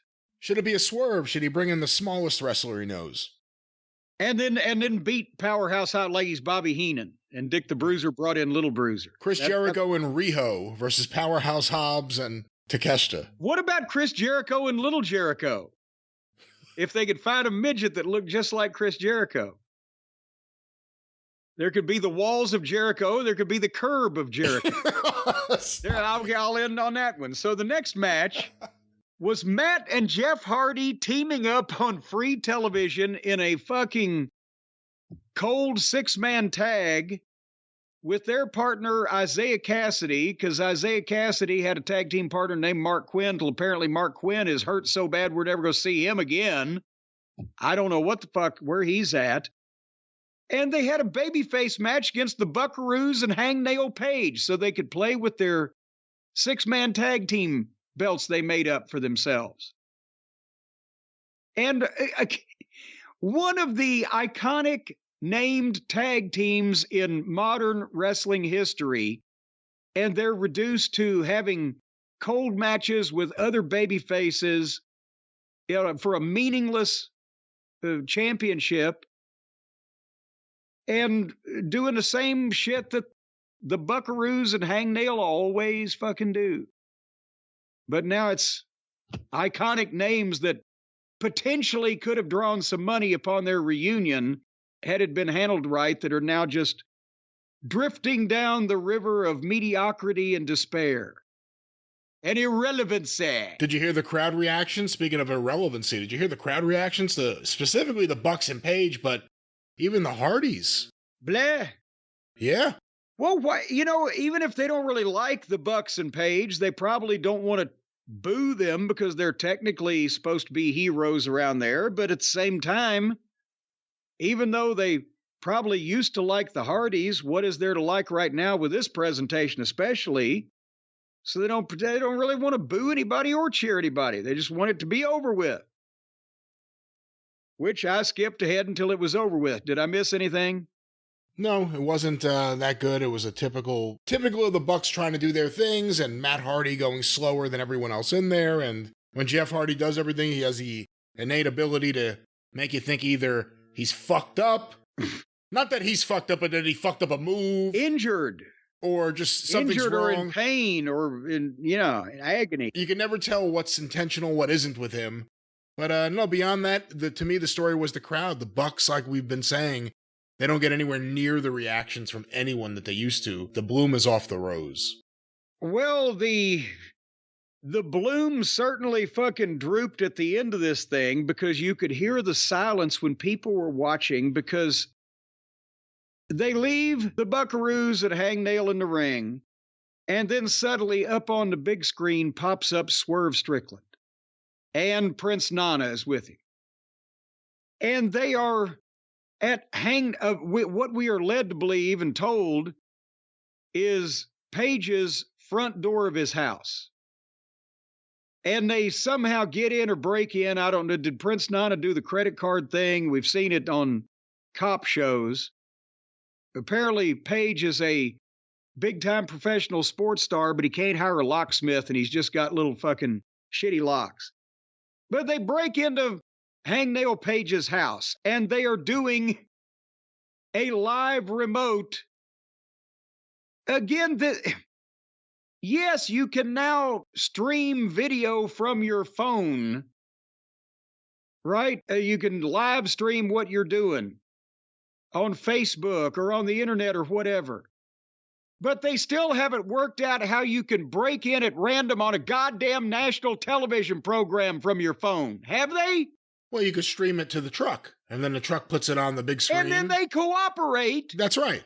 And show members of their roster committing felonious burglary and breaking and entering on live television. Well, to be fair, if they got this feed, if they got the stream from Swerve or Nana, why would they expect that Swerve would ever do anything where he would go to someone's house and do anything illegal? Well, that's true, because there's not like there's a precedent. But as soon as Hangnail Page is the cowboy from rural Virginia, right? I don't know what part of Virginia he's from, but he's from Virginia, I've heard. Well, but they're in Philadelphia here. Now, a lot of the guys live in Florida, and Page is announced from Virginia, but nobody's ever said he lives in Philadelphia. But when he's standing in the ring and sees on the screen these two guys breaking in his house, he jumps out of the ring and runs to the back. Where does he live? In the fucking parking lot? Is his house next door to the... How's he going to get there? He must be running to the train station. What do you think? I forgot about those high-speed rails they got up there these days. How far is rural Virginia from Philadelphia? 30, 40 years. That's not what I meant. I meant in terms of if you were going to drive. Mileage way, if you were going to drive, he could be there in 6-7 hours. So at what point does Swerve get arrested on the show? In character, and again, it's hit and miss the stuff with Swerve. The promos are typically all right, although he tries to be a cool heel, it seems like.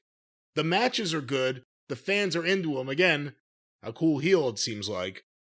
But then there's these like, I'm going to just go assault someone or go to their house and film it, and nothing will happen. He gets arrested on AEW television the week after Tony Khan watches the episode of Memphis TV where Billy Joe Travis actually got arrested for non-payment of child support.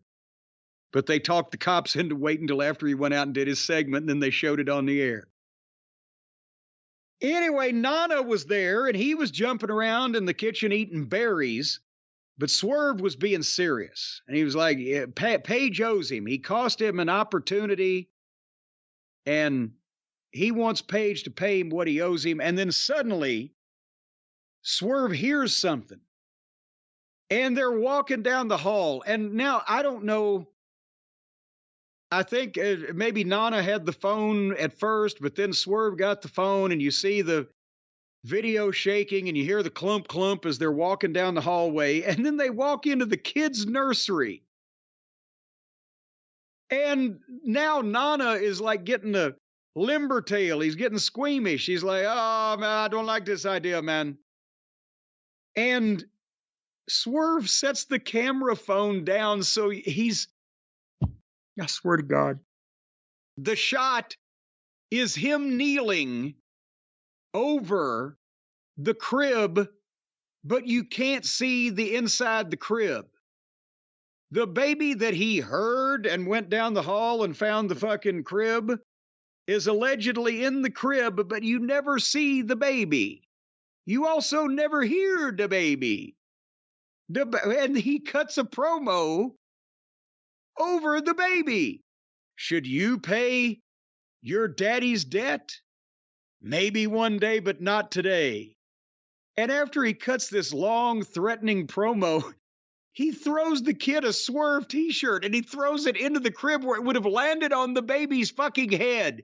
You've had children. I have not. You know more than I do. How big are these fucking cribs? About 3 by 3? They're pretty small. You definitely don't want to throw anything over the baby's face. Could he have missed the baby if the baby was indeed in the crib with the T-shirt? Well, depending on the age of the baby, you wouldn't want to leave anything like that in the crib, even if it misses the baby, because they roll around, they move around, they could pull something over their face. Oh, there you go. Then he threw in a couple of plastic bags from Walmart into the crib. No, he throws the shirt into the crib. The baby never makes a sound. And again, we are asked to believe that allegedly these two club-footed amateur cat burglars broke into this guy's house, were eating berries in the kitchen, sitting on the furniture, talking, and then walked down the hall, opening doors, cutting promo on the baby, bringing in merchandise for the baby. Who else is in the fucking house? And then someone comes in the front door, right? No, they don't. Don't they hear? Isn't that why they leave? They hear someone else come in? I was still shaking my head. I don't know. Well, if that's the case, then Hangnail's wife only went down the hill to the fucking convenience store and left the baby alone in the middle of the night for these two fucking surreptitious burglars to come in. What? Here's a bigger question for you. The pay-per-view. He beat Hangman Page, right? In Seattle? Yes. What's he mad at Hangman Page about? Because Page cost him an opportunity at something. I think they're using title opportunity like title shot again. Maybe was it the multi-man thing? Was it the match that he lost to Danielson? Did he lose an opportunity for the TNT title? Yeah. Well, whatever the fuck it was. The point is the baby's invisible and the baby's a mute and the mother is obviously unfit and should be reported to Child Protective Services. And these two guys committed breaking and entering and heinous threatening of an infant on live national cable television. And they went straight to the break so the announcers wouldn't have to react to it, because how could they? Exactly. No chance for anyone to say anything about that. If it's an infant too, or even just a small child, you may have a baby monitor in there so that if they're not sleeping in your room, you can hear what's going on if they're struggling to breathe or if they're coughing or crying, whatever it may be. Or, well, if they're struggling to breathe, coughing, and crying, just go in the room and turn AEW television off. Or don't throw your shirt on top of their face. Or mamas, don't let your babies grow up to be hangnail. I hate your dad. Here's some merch. Yeah. and no, by the way, before anybody says, I'm not saying they should have had a baby. I'm not saying they should have had the baby, the little baby. I'm saying, what the fuck is this at all? Why would you do any of this? See, that's the thing. How does this get greenlit? Who pitches this? Like, okay, the next move in the Swerve saga, he's going to break into Hangman Page's house during Dynamite. And cut a promo on his baby. Cut a promo on his baby with Prince Nana as the watchout. But they can't even add in the background? Or goo goo gaga? I'm sure a lot of people are saying goo goo gaga when they're watching this show. We can't pipe that in. Like I said earlier, AEW is getting worse and worse. These segments, in terms of now we have just crimes being sent in and played over the show. We have the lights going on and off. What was it, 7 times on Collision? Last week, seriously, wasn't it like 7 times? Yes. The lights went on and off. Well, and now do you take on and off as separate, or on and off that's one? Then it was 4 or 8, one or the other. The show's getting worse and worse. Every segment, whether it's a comedy segment with Adam Cole or a serious segment, like the attempted, wasn't a kidnapping. I don't know what, just the promo on the baby in the house. The attempted forced merchandising of the baby. He was given merchandise that he would not want forcefully. Who breaks into a house and leaves something? I groaned as soon as they showed him walking into the door of that house, him and Nana. I'm like, oh no, they're not doing this. Because even though people talk about it today, like I didn't like the Steve Austin, Brian Pillman thing at the house. No. Let alone the gun. I just didn't like the whole idea of it. And I didn't like this one here. Well, and some people will go back, well, that Dusty did it and the Horsemen did it. And yes, they did videotape themselves doing a felonious assault. But the way that it was explained in context was that they had hired a cameraman to shut up and shoot the message that they were going to send to all of Dusty Rhodes' friends. And they caught Dusty in the parking lot and they broke his leg. And they knew that Dusty Rhodes was a man that wasn't going to call the police, that he was going to try to handle things on his own. And that was just fine with them if he wanted to come back. It was all tied together and you could go with it. It wasn't. And they gave the film or the tape to Jim Crockett Promotions, and it was aired with a caution that this was not something that obviously that we are condoning. This is what happened to Dusty Rhodes. And so now they're taking that and we'll just put live felonies on the screen for everybody as they happen for our heel wrestlers because they asked us to. And it baby sound effect also, baby sound effect. Anyway. Terrible. Renee Moxley Good was with Edge, and he had just explained that he still was not going to fight his friend Christian, and Darby came in and said, "Don't be stupid." You know that, don't be stupid. Brian, that's some evergreen advice around there. And then Sting comes in and says, "I can't even believe we're having this conversation." And that's where he said, "I had blinders on with Luger." And I'm like, is there heat? Or are they referring to an angle that they did 25 years ago that nobody would really remember right now? I don't know what the fuck.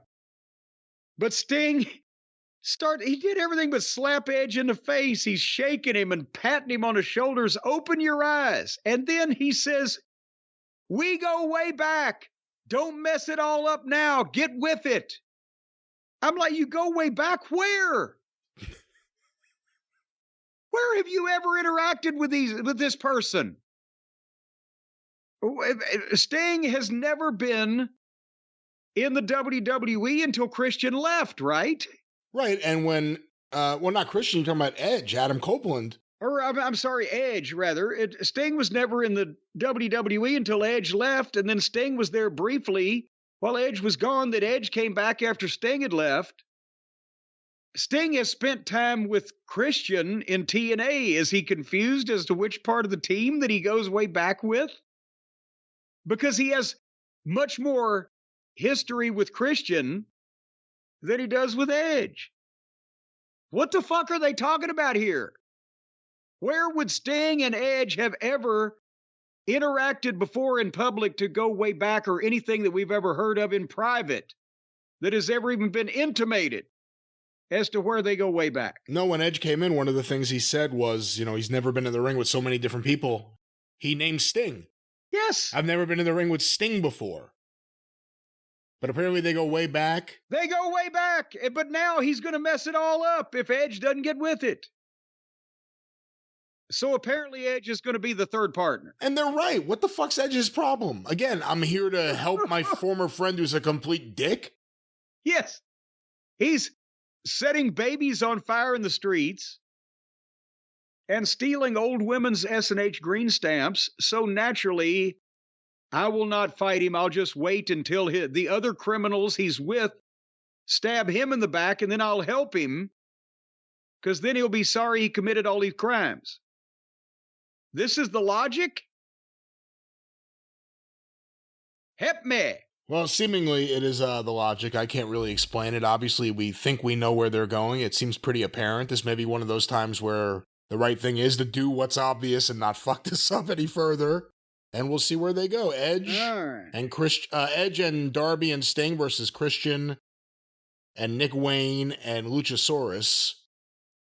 Boy, that'll be interesting. And we'll see if Ric Flair's involved. But if Ric Flair's going to be involved or not, it may be the kind of thing you want to make a wager on. Well, that's the thing, Brian, because the last time Las Vegas was buzzing with the wagering on Flair's last match. What time are they going to call time of death? When is the heart attack going to happen?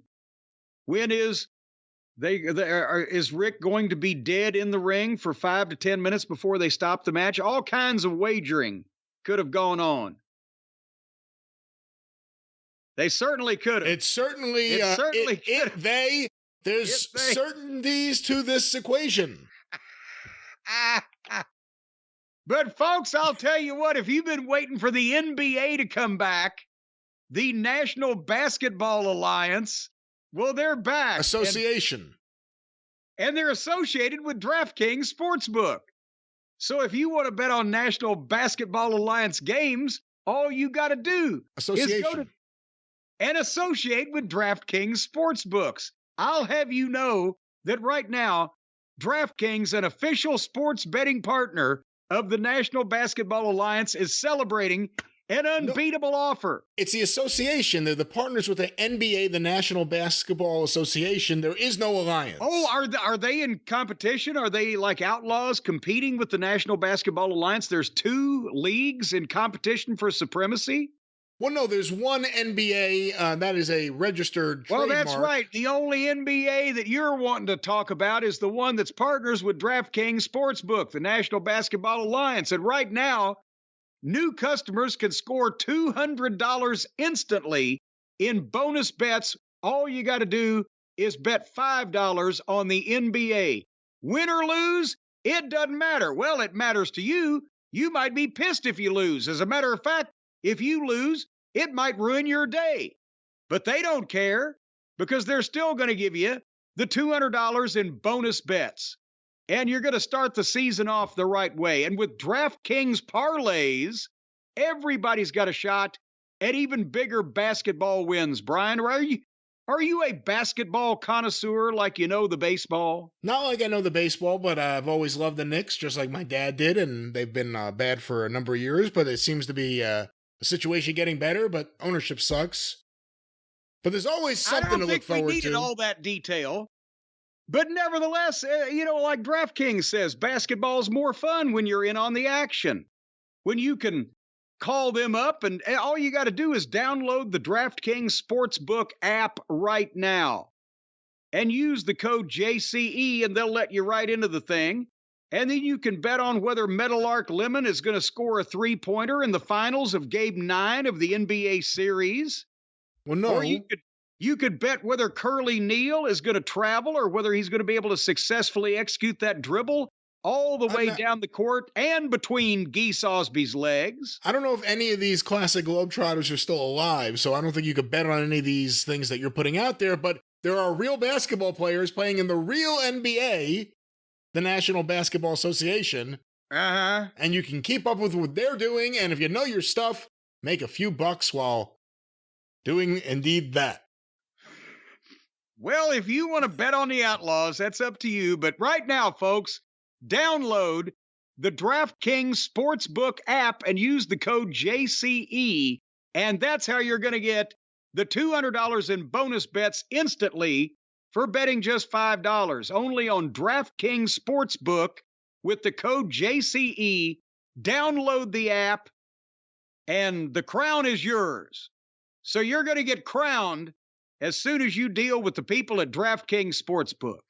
Well, not in the classic slugged sense, but you will get crowned with... Wait a minute. What kind of classic slug sense are you talking about? You're going to be crowned a king. King me. That's when you get crowned. They're going to put a big checker on top of your head, make you twice as tall as you are now. The crown will be yours. Move over, Lawler. That's right. Jerry the King Lawler, now you're going to be the king of your own gambling domain with DraftKings Sportsbook. These people, they've got all the experience. They started the gambling in the Old West, in Boot Hill. What? They come from Boot Hill Casino. That's where they started gambling, and that's why they had the graveyard out back, because if you didn't pay up when you lost, boom, you're in Boot Hill. Well, no, I don't know if any of this has anything to do with DraftKings, this story. Well, it certainly does. It's in the fine print here. I'll get to it here shortly when I start reading all this fucking effluvia. But anyway, folks, if you don't want to end up in Boot Hill, then you better download the DraftKings Sportsbook app right now and use the code JCE because they'll give you $200 in bonus bets. But if you don't, then you may end up pushing up daisies there, Podna. Out there in Boot Hill. That's not the way it works. Tumbleweeds blowing across your corpse. Again, this is not the way it works, but if you love your sports... Well, if you run into a guy with 2 6-guns that's faster than your draw, Pilgrim, then I'll tell you what's going to happen with the aces and eights down there in the Old West. All right, this is the not okay corral right now, but let's get back to DraftKings. Of course, none of this will be taking place, but if you know your stuff, you got a chance to win some stuff. What's the promo code one more time, Jim? One more time. Down King, the draft board. No. Something like that. Download. I've strained myself. Download the DraftKings Sportsbook app. Use the code JCE. Get the extra $200 when you bet just $5. The crown is yours. And if you've got a gambling problem or a problem reading all this copy, call 1-800-GAMBLER or visit www.1800gambler.net. In New York, call 877-8-HOPE-NY or text HOPE-NY, parenthetically 467-369. In Connecticut, help is available for problem gambling. Call 888-789-7777 or visit ccpg.org. I thought that was the code word for Russia. No, that was CC. What was it? Nevertheless, please play responsibly. CCCP. Please play responsibly. On behalf of Boot Hill Casino and Resort in Kansas. See, you'll end up there one day. Licensee partner Golden Nugget, Lake Charles, Louisiana. Period. That sounds like just anecdotally. There's part of a sentence there. 21 plus age varies by jurisdiction. Void in Ontario. Bonus bets expire 168 hours after issuance. 168 hours? Look that up and see if that's even days. See sportsbook.draftkings.com/basketball. Terms for eligibility and deposit restrictions, terms, and responsible gaming resources. Words, phrases, and numbers. The end. The end with DraftKings. No, it's only the beginning of DraftKings. It's the end of the copy. Well, I don't know how much money I would make if you had asked me right now if that was... How much more, I guess, of Dynamite was left? How much more of Dynamite was left? Well, not much, but just enough. And by the way, we go way back, so don't mess this all up now. So then Ruby Soso wrestled Hikaru Shida. Your thoughts? It was... I watch it in the background on mute. I had other things going on. I'm glad I saw what I saw. I wish I would have seen the rest. It was incredibly sloppy for something that's on a main level show. And as people that cry that the AEW women's division don't get a fair shot, every shot they get on this show, they don't look good. Statlander looks all right. Willow Nightingale's all right. Jamie Hayter, when she was able to wrestle, was good. Walk. But man, this division is just not good. This match was really not good. Well, now you're making me sorry I didn't watch it. No, if you have it on the DVR, go back and watch. It was just sloppy. And on top of that, a dead crowd. Whatever energy the crowd had left, Ric Flair took. Because the Bucks match had no crowd heat. He probably invited half of them back to the bar. Yeah, so this was really not good. All righty, then Renee Moxley Good was with MJF in the trainer's room, and he's getting his arm worked on, but she's got to interrupt him, so the trainer just walks off like, okay, this is obviously more important. And before he can talk, Samoa Joe comes in and tells MJF, hey, basically he's got all these people after him. I'll watch your back. And MJF, well, that sounds good, and they shake. MJF just like that accepts that, and then Joe says, on one condition, give me my rematch for the AEW title. So now we're being led down the path. Is MJF going to make a deal with Joe to watch his back because of all these other goofy people that want to be his friends? Then Joe will want to fight him afterwards and blah, blah, blah. And then finally we came to the main event. I like that, by the way. That was the one thing I did like. I like using Samoa Joe kind of like that. He still wants his title shot. Remember, MJF beat him, and they showed each other respect at the end of that. Yeah, I like the idea of Joe and MJF having another match because that was the best one that, either one's had in a while. But again, MJF is involved in everything, but there's so many subpar players and goofy holes in logic and comedy sprinkled into this thing that I'm afraid the whole thing is dragging everybody down. That's just me. What about you?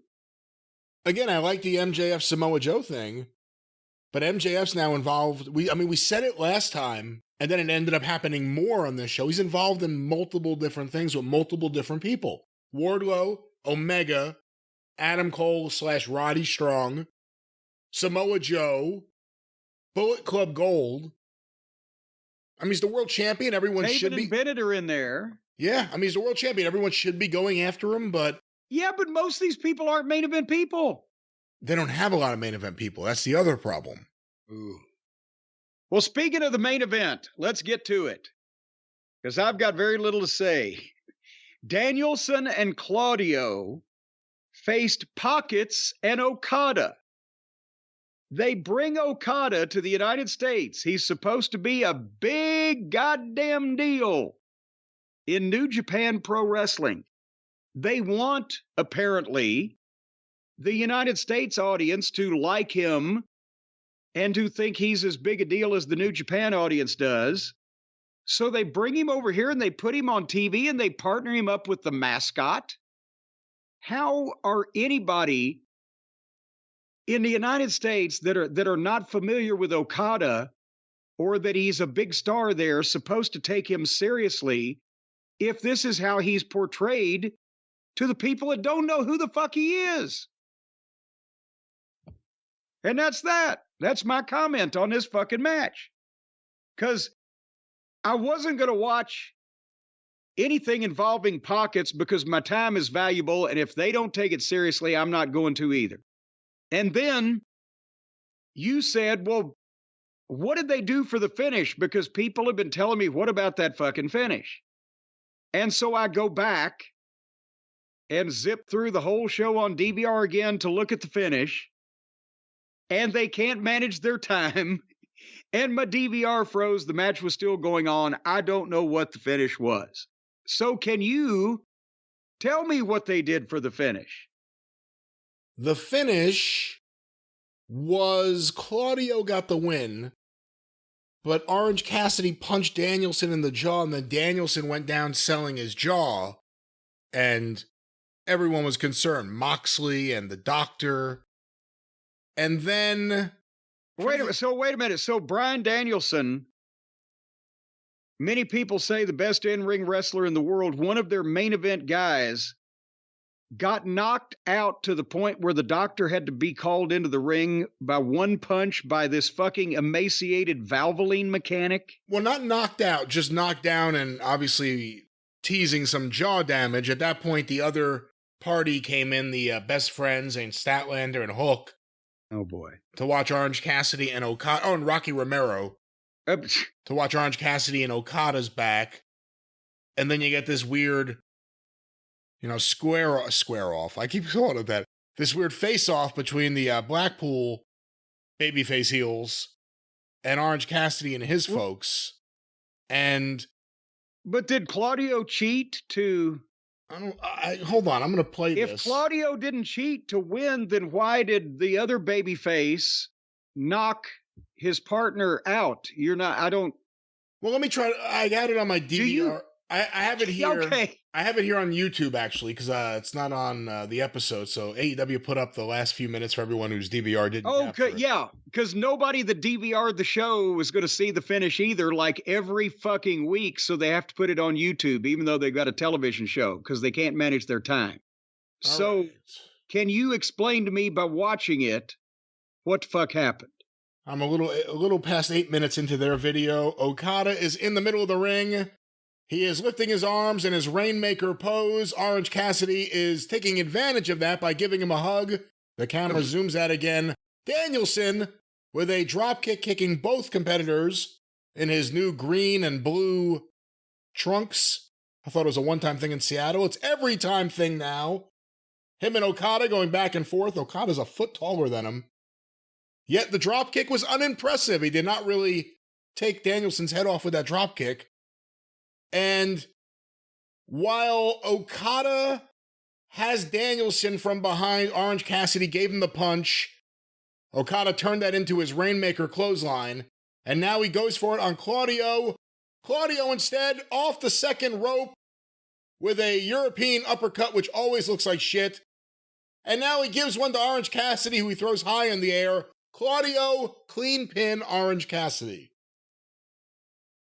And now Danielson on the apron, selling his jaw. No one knows what's going on. Philadelphia has not been this quiet since, I don't know when, actually. Every one of their shows had pretty lively crowds. But Danielson being looked at by Doc Sampson. Philadelphia hadn't been this quiet since the bell cracked. And now Claudio is concerned. Claudio coming over to check on his fallen Blackpool Combat Club compadre. The Doc is talking into his headset. Claudio is waving someone. He's asking for some kind of help. Here comes Wheeler Yuta, not a paramedic. And Moxley, who doesn't seem all that concerned, actually. What the? They are pouring water over Danielson's jaw. Oh, my God. Because that would, I would think, help. And now out come, who's hitting the ring now? It is, yes, the Best Friends and Rocky Romero and Hook and Chris Statlander. And Okada is, I thought he was checking on Danielson. He's actually taunting him a little bit. While Moxley and Claudio stand there and stare at him. Hook is down on one knee. He's either having a religious moment or he just doesn't know what to do. Because there's not much to do. Just a lot of people standing there, staring at each other. It was a clean victory, by the way. There was no cheating involved in any way.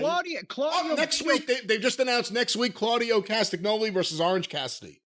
Oh, good Lord.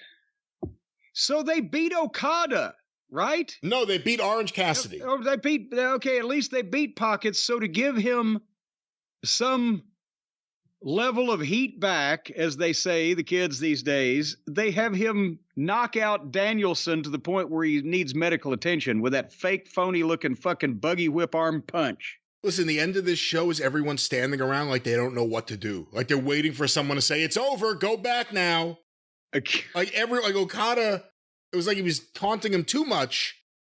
To the point where, why is Moxley just standing there and taking? Why isn't Moxley doing anything? Because actually, what's he going to do if Okada didn't want him to do something? Probably nothing, actually. Probably fucking nothing, and like it, with a smile on his face. Fucking bald, sunken-chested fucking plumber. All right, well, there we go. That was AEW Dynamite. We don't have the ratings just yet, but we may either shortly or after some... Yeah, we may have time travel just to see what happened there. It'll look like the fucking Dow Jones average in October 1929. Well, before we go too much further, Jim, let me hit you with a couple of things real quick that are just in the news, get your thoughts. I just got an email from WWE Communications. WWE offers U.S. military service members and veterans complimentary WWE live event tickets. WWE is proud to support our nation's military service members and veterans and has always offered active duty service members the opportunity to see a show as our guest. In celebration of Veterans Day this November, WWE is extending the complimentary ticket offer to include all veterans with a valid veteran ID. Find an upcoming WWE live event in your hometown at WWE.com. This offer can be redeemed at the venue box office on the day of the show only and is valid for one complimentary ticket while supplies last. Any thoughts on this? You know, that's actually a wonderful thing for them to do. And you can't even, at first I was thinking, well, who's the sponsor? They're going to say in partnership with Skittles or whatever, but they didn't do that. And it's not like they're having trouble selling tickets these days and they need a crowd or they need to paper the building. So that's not the ulterior motive. So maybe they're just being nice. Imagine that. The new ownership, maybe this is a honeymoon period where they actually act like human beings. Then we'll probably revert to the previous, attitudes. But no, I think that's commendable of them to do something like that. Now, I'll tell you what, you get some of those rowdy World War II veterans in the building, they're going to cause some trouble. Somebody might get stabbed. Think about that. Imagine if you're 97 years old, Brian. You haven't seen a show since Bill Longson was the world champion. Yeah, they're liable to fucking lose control of themselves, go over the rail, hit the ring, cause some trouble. Might have to double security. Might have to watch if this is going to start happening. But Jim, another story that we will get to today that a lot of the listeners have been sending in. I have one here from the Cult of Cornette Facebook group. Caleb Caton sent this over. It's from Twitter after the announcement that Impact Wrestling, going back in time, their own time travel machine, we go forward, they go backwards. Reverting to TNA, tits and ass wrestling, or total nonstop action wrestling, whichever works better for you. But we have a tweet from @the Vince Russo. Oh, good Lord. I'm just going to say it. If those at, quote, Impact Wrestling, unquote, are serious about going back to TNA, in quotes, then you at least have to go back and pick the brain of the guy who named it TNA. All in caps. If you don't, ... then you're just changing ring aprons, and it's all BS. He's still proud of it. He thinks it was a good thing. He doesn't realize that they changed their name before because it had become synonymous with Drek Wrestling. And we just talked about this on the last program. The current owners and administration of Impact Wrestling have created a situation where people are actually nostalgic for Drek. And whatever they've been doing is so rotten that people are going back to, or they're wanting to go back to, a period of time when they were somehow less rotten.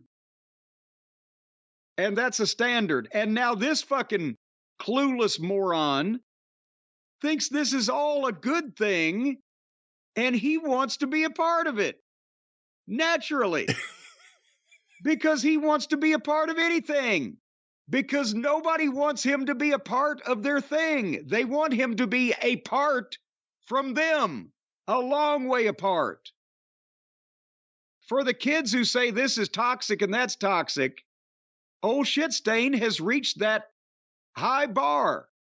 He's so fucking poisonous. Nobody, whether it's the clown wrestlers, the cosplay wrestlers, the trampoline cowboys, the outlaws, the garbage wrestlers, nobody wants him around.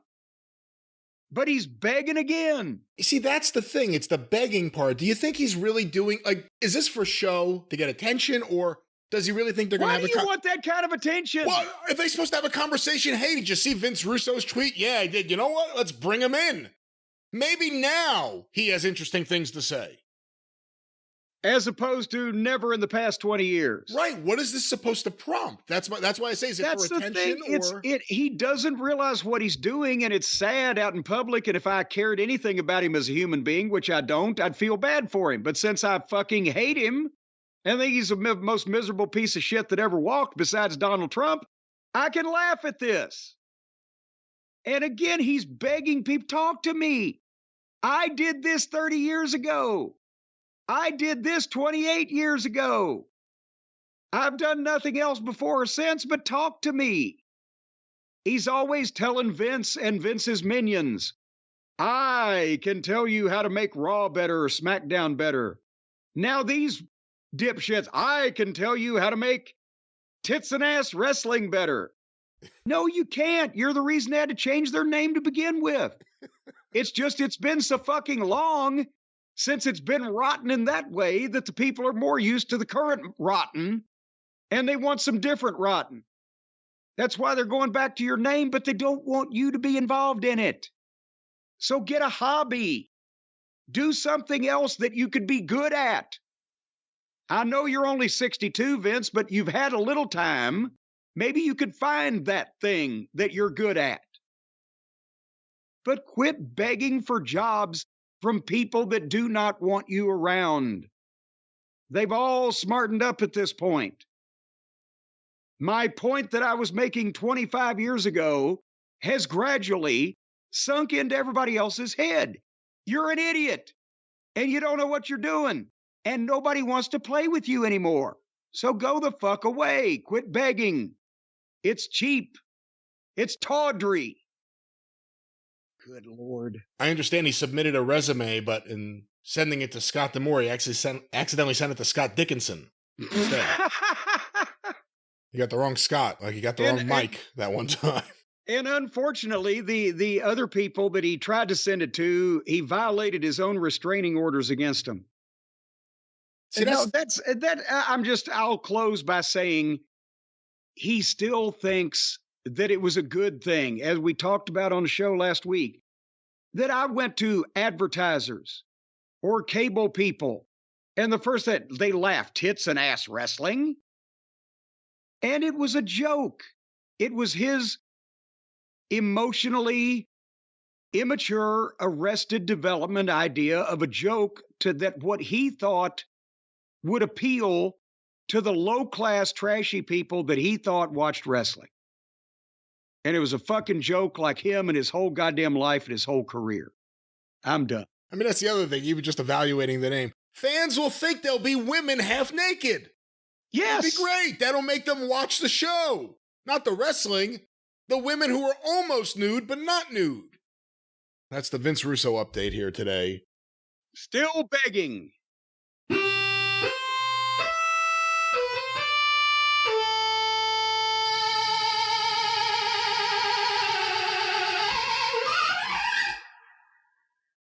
You'll never guess, Jim, but once again, we are in the future. Help me. Help me. You okay? Suddenly I have the head of a fly. Or is it the head of a guy and the body of a fly? I'm a fly guy. All right, well, there's no easy transition from fly guy to anything else, but why don't we fly along and... I'll tell you what, there's no easy transition for Tony to life after wrestling after the ratings this week, huh? Again, there's a bunch of stories happening at once. It's the television show quality. Now you could say it's the television show ratings. It's the amount of people buying or not buying tickets to their shows. But hey, they had Wembley. Let's never forget that. We'll always remember Wembley. Jim, AEW Dynamite. Tony Storm is going to be making movies about Wembley here pretty soon. And they'll be silent. Jim, AEW Dynamite that we just reviewed from October 25th, Wednesday night on TBS, was watched on average by 774,000 viewers. Youch! Boom goes the Dynamite. The chickens come home to poop. Isn't that an old saying? Well, it's something like that. I think it's the poop comes home to roost. That's it. That's it. Well, let's see what this rooster poop did quarter by quarter. Quarter 1, 8 to 8:15 p.m. These were compiled by WrestleNomics. MJF, Roderick Strong, and the Kingdom backstage during their promo, and the beginning of Juice Robinson versus MJF with picture-in-picture, 982,000 viewers. Boom! So they... And you said the average was 774? That is correct. Was there a massive power blackout on the East Coast? Maybe voluntarily. Possibly. Well, let's go from here and see where the journey takes us. Quarter 2, 8:15, 8:30 p.m. The continuation of Juice Robinson versus MJF. Bullet Club Gold, MJF and the Acclaimed and Billy Gunn's live angle. And then MJF and Kenny Omega's ramp confrontation.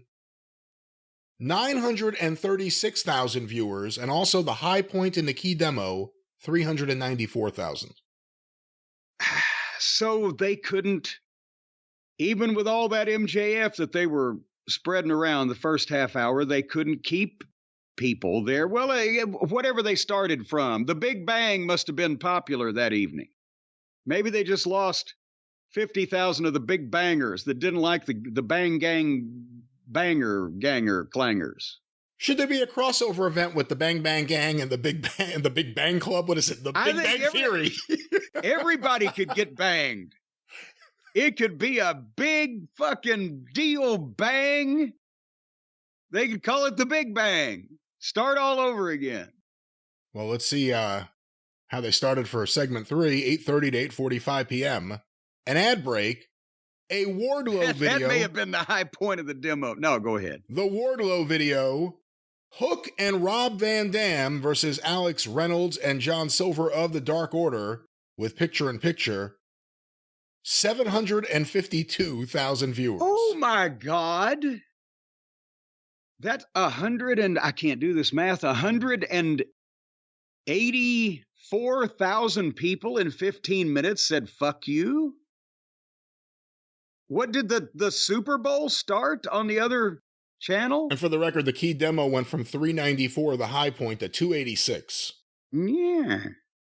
I'm looking right now at a cable guide. Can I get it from 2 days ago? Let me see. 1 day back. October 25th. So we're talking 8:30 p.m. approximately. There was Celebrity Jeopardy on ABC. There was Survivor on CBS. Sullivan's Crossing on CW, whatever that is. The NBA, the Celtics versus the Knicks on ESPN, but that game started, I believe, 7:30. Certainly before 8 o'clock. Did somebody, was there like a triple Lindy fucking 4-point goal or a double dunk and somebody got their brains bashed out or something? They would switch over in the middle? No, they would just go to Twitter and see the clip of that. But there was nothing like that, though. It was just a game. I mean, it's the beginning of the season, but nothing big at that point at 8:30 that would cause people, other than the fact that MJF was no longer on the screen, to jump off that show. All righty. Q4, 8:45 to 9 p.m. The Tony Storm video with picture-in-picture and a full-screen ad break. And then Sting receives the gift of Ric Flair, as well as Christian Cage's live promo. 756,000 viewers. They only got 4,000 more for Ric Flair walking out. Again, Ric Flair in 2023 isn't what Ric Flair was in previous years, but he's still Ric Flair, for good or for bad. Is that something you want as a surprise, or is that something that should be announced? Considering his history as a ratings mover, is that something that should have been announced ahead of time? Well, again, if he's going to be around, if he didn't book himself and that's the arrangement where he's going to be here a lot, then I can understand him making a surprise the first time, because like anything going to happen, you know, there's some cachet you can earn sometimes with that. But then what did the next quarter do? Because Ric Flair showing up on Twitter should get 4,000 people in the fucking United States to switch over in a couple of minutes, right? They just, Ric Flair just showed up. And well, you're not too far off when you said 4,000. Q5, 9 to 9:15 p.m. The continuation of Sting, Ric Flair, Darby Allin, and Christian Cage's confrontation. The Chris Jericho backstage promo at Renee. Adam Page and the Young Bucks versus Isaiah Cassidy and the Hardys with picture-in-picture. 764,000 viewers. Well, no, there's 8,000. I know, I said 8, you were 000. Close. I said you were close. I was close, yeah. For Gazenda, 8. Boy, howdy. Okay. Well, at least we know where the overall average is coming from, but I think they've still got a bit of more plummeting to do, don't they?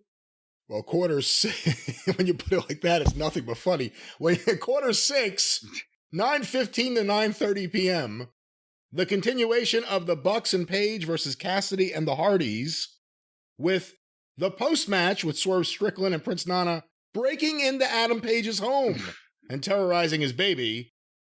Also, his invisible baby. An ad break, Adam Copeland's confrontation with Sting and Darby Allin, and the beginning of Hikaru Shida versus Ruby Soho.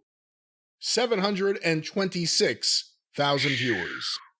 And there goes another 38,000 of, and is this now going to be called the EVP effect?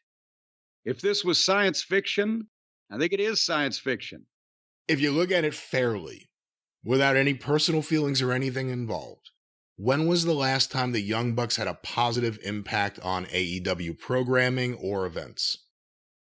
The only time I can remember them drawing an above average quarter hour was when they went on first. which is kind of a gimme. And maybe a couple times when they were tied to Omega, who people actually do want to see. No matter what you want to say, they want to see him a lot more than they do the Young Bucks. Yeah, when they're out there by themselves or with Hangnail, because... Yeah, exactly. You know, my God, he's like a fucking... I can't form a cogent simile. He's like a charisma vacuum in that it's just nothing happens around him. It's just whininess. Go ahead. Quarter 7, 9:30 to 9:45 p.m. The continuation of that incredible Sheeta versus Ruby Soho match with picture-in-picture, as well as a post-match with Toni Storm coming out. MJF's backstage confrontation with Samoa Joe. Another ad break. And the beginning of the entrances for the main event. 643,000 viewers. Oh, good Lord. Now, once again, there was... The Mavericks and the Spurs started at 9 p.m. So even if you want to say that game affected the 9 p.m. hour, this is 9:30 we're talking about now. And, well, they've lost 764 to 643, 121,000 people since the top of the hour by quarter 7. Young Bucks followed by the women's division is going to kill an audience every single time. But there's one thing that could finish it off, and that's quarter 8, 9:45 to 10 p.m. Okada and Orange Cassidy versus Bryan Danielson. The unknown and the unwanted. Versus Bryan Danielson and Claudio Castagnoli with picture-in-picture. There's also an overrun. The concussed and the confused. 646,000 viewers. 3-minute overrun, 716,000. Yeah, and I don't think those extra 70,000 people showed up just to see the last 3 minutes of this grip. Remember, the last 3 minutes you tried to explain to me was a lot of people standing around. So that extra 70,000 was probably whoever was waiting for the start of the program they wanted to watch. Right. The other option is someone was watching another show and it was 10 o'clock and the show ended and they're like, hey, I wonder if wrestling, if they're just still on, like maybe they messed up the time and they'd still be on. And it turns out they did, and they were. But that's how you kill an audience. Flair didn't get any audience gain, but the last 3 minutes of that. So yeah, they got one guy there that matters, and that's MJF, and they're doing what they can, it seems like, to kill everything he has going for him. But he's the one guy they have that actually people tune in to see what's going on with him. Wait a minute. From start to finish, they lost 336,000 viewers, right? Right. And 336 Gazenda, 982, at least, let's see. They lost almost 40% of the viewers they started with by the end of the program. Is that some kind of record? It just may be. It just may be. And, I mean, look, it was a bad show. And I said to you when we were talking about it during the review, there are times they do these bad shows and you're like, Jesus, they actually popped a number somehow. But this was really bad and sloppy and unfunny and uncreative and poor. And there's no one who's a star anywhere. Okada is a great wrestler. I'm a fan of his. You put him in there with someone I wouldn't watch him with. But let's go to the fans who have no idea who he is, which is the vast majority of the viewing audience. You gave them nothing to tune into. You gave them nothing. That women's division, at this point, it really is just like the women's token match on the show in the kill the ratings spot. And the problem is they put the women in that spot and then they bomb. Sheeta versus Soho was awful. It was embarrassing. It wasn't ready for television. And then you take a step back. It wasn't even ready for radio. The Young Bucks, who make a lot of money, do they earn it? Do they earn it? How much merch are they moving now? How many times have they ever popped a number? Or at least in the last 2.5, 3 years? Is there anyone you want to see them in the ring with? Do you feel like you've seen all you can see from them? Does anyone want to see Adam Page? The Swerve stuff, it's like 1 step forward, 3 steps back every time. It's like, wow, he did a good promo. Or wow, he had a good match. Oh, now he's committing some sort of fucking felony on camera. With Nana. Nana's from Queens. He should know better than to participate in stuff like this. I know Nana. He would never allow himself to be evidenced. They put Sting on the mic again. It didn't do anything to help. They brought out Ric Flair with no prior announcement. Got a lot of negative feedback from AEW fans. If you're going to do it, at least try to get something out of it. Other than just YouTube video. The YouTube numbers for that clip are great.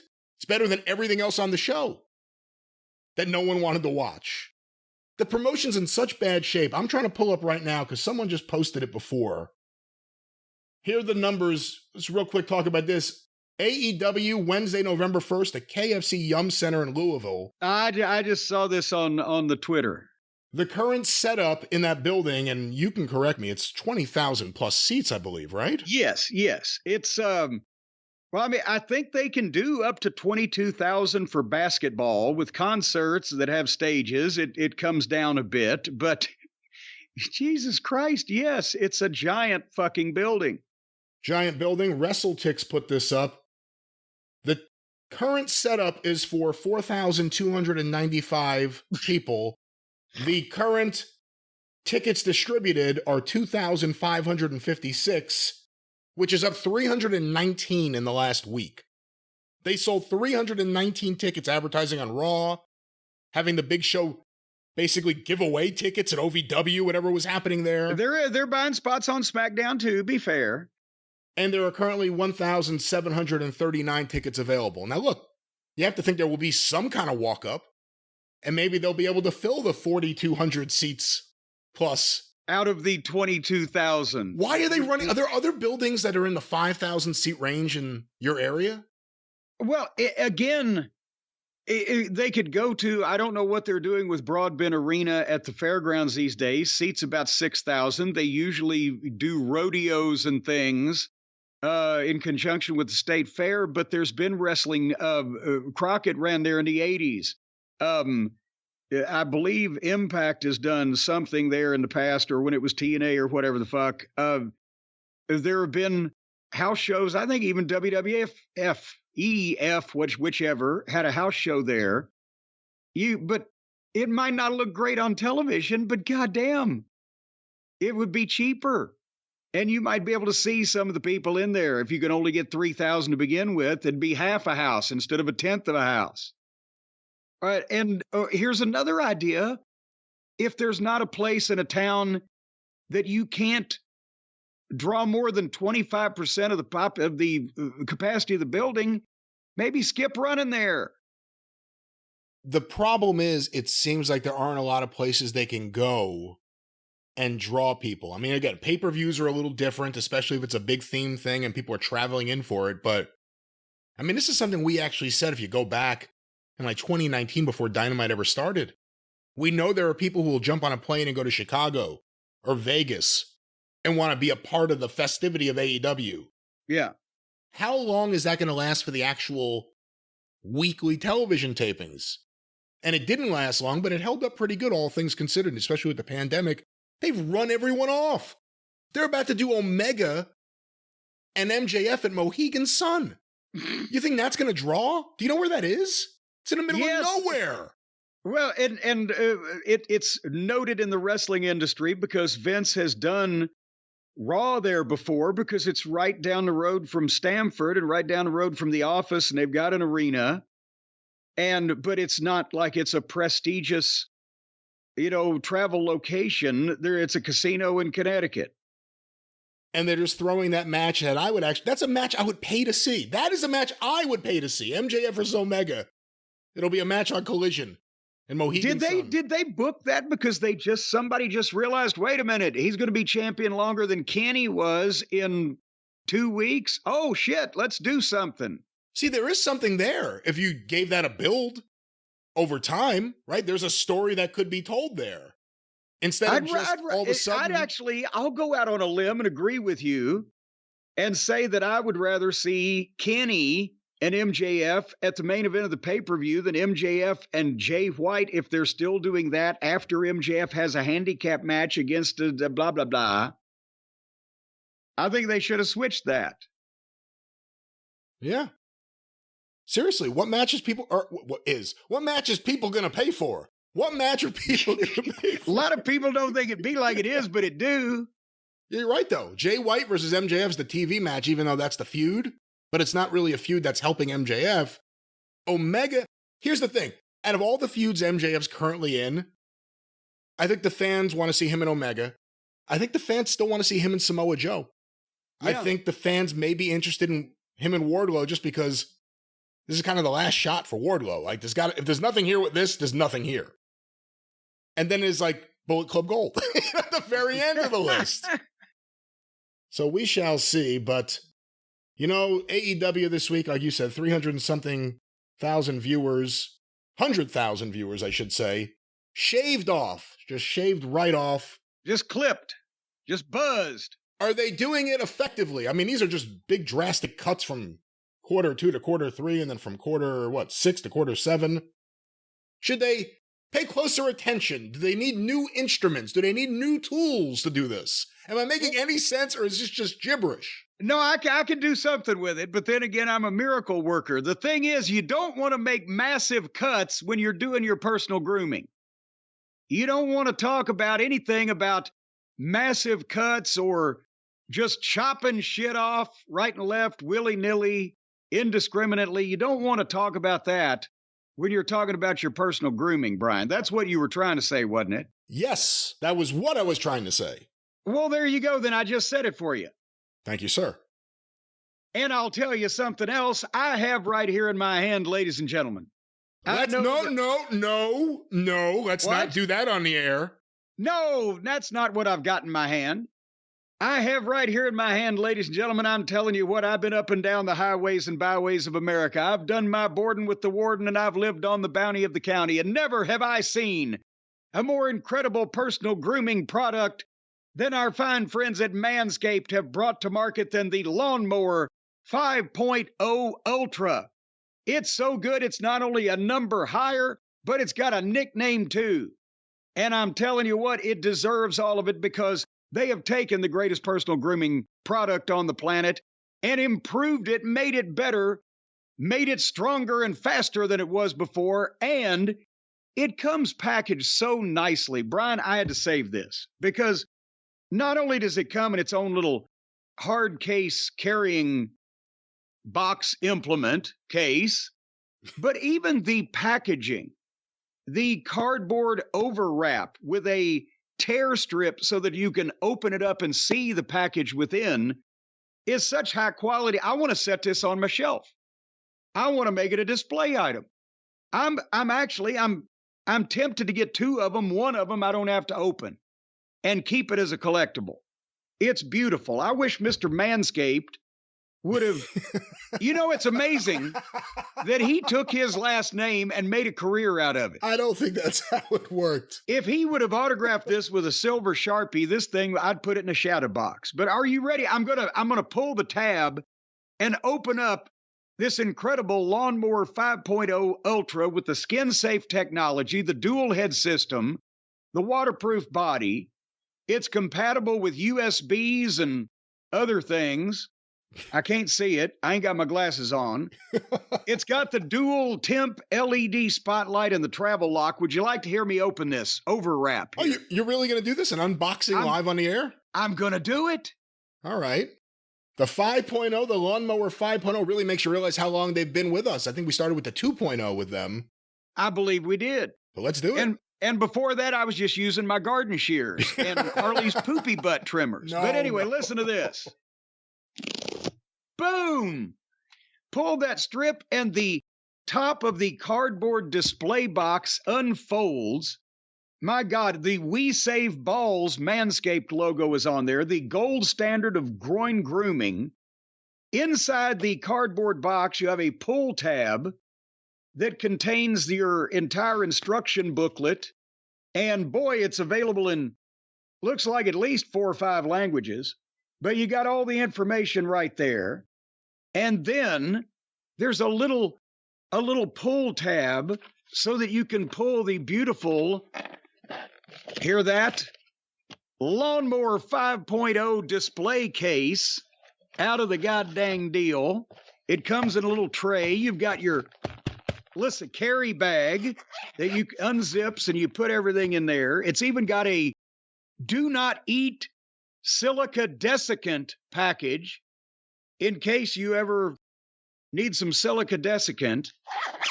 And it's got the charging cord, the plug, and the dual heads. Now, listen to this, Brian. Hold on here as I get this thing out of here. Damn you, come out of there, son of a bitch. Oh, it's so lovely. You goddamn motherfucker. Oh, there we go. Will you relax? And see, what you do is it's got two heads. So you can either use the regular kind of trimming head, or you can use this incredibly silky, smooth trimming head that you just put right on here through some fashion that I'm going to read about later on when we're off the air. And there you go. And I don't... Oh, listen to that power. Holy shit. It's shaking my hand. Well, it's going down to my crotch. It's got an auto crotch finder. No, it does not. It's shaving me automatically. No, it's not. That's not how it works. And of course, you did hear it, in fact, go on. And now he's going into his fun improv, ladies and gentlemen. But there's nothing but safety applied. You're talking about my fun improv down there, for heaven's sake. It'll do everything for you. I had to turn it off, or it was going to shave me all the way to my ankles. But this is a fine and ergonomically designed so you can hold it in your hand. I'm telling you what, it's a game changer to say the least, Brian. So now we both got one. And did we tell the people how to get one? We didn't yet. Of course, two heads are better than one. Why don't you tell them? It was a song by Nelson, I believe, but tell them how they can get this. If you want to get at least some head when you need it, and there's two of them in here, folks, so you can pick, go to Manscaped.com and use the code DRIVE, DRIVE. You're going to get 20% off and free shipping on this brand new state-of-the-art, space-age designed Manscaped Lawnmower 5.0 Ultra. Manscaped.com, the code DRIVE, 20% off and free shipping. And the box alone is worth the price of admission. It's amazing. And the instruction booklet actually has English too, and very well-drawn pictures so that you can see obviously what you're sticking in and what you're doing. All right. Well, that's Manscaped. What's the promo one more time, Jim? Drive. Just drive right on over. Drive over to Manscaped. Well, drive on over to your computer. And then go to manscaped.com and then use the code DRIVE to get 20% off and free shipping. It even tells you how to clean the thing. Which thing? The Lawnmower 5.0 Ultra. What thing do you think I'm talking about? I don't know. I don't know if that's your little nickname for your little friend, the Thing. No, that's Lord Gadabout down there. So anyway, manscaped.com. And there's nice little tissue paper on the top so that it's not scuffed in any way. All right. Well, maybe Lord Cadbury can use that in a little while. Or what'd you say? Lord Go Behind? What was his name? Lord Gadabout. Gadabout. Well, let's gadabout a few more stories here before we get out of here, Jim. I have the latest article here from Sports Illustrated, or SI.com, by Justin Barrasso. Dana White on Vince McMahon, quote, "He's an absolute savage.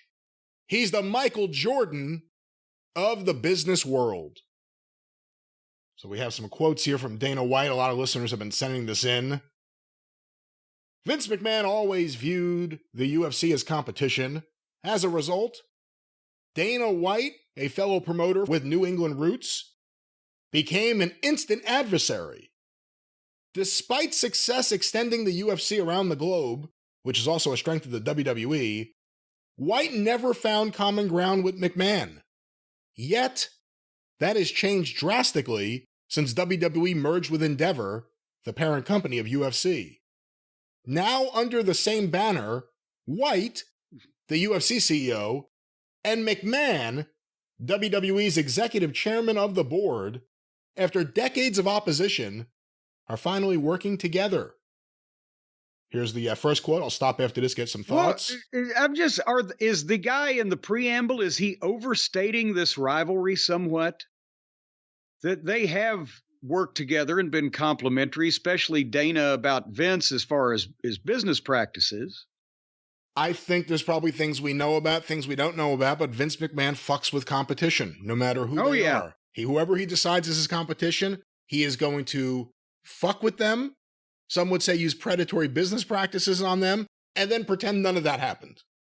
And that he loves competition, he loves the American way, and everyone should just support him. But here's a truth quote. And justice. All right, give me the quotes, baby. My history with Vince isn't a good one. He tried to fuck me so many times for no reason whatsoever except just to fuck me.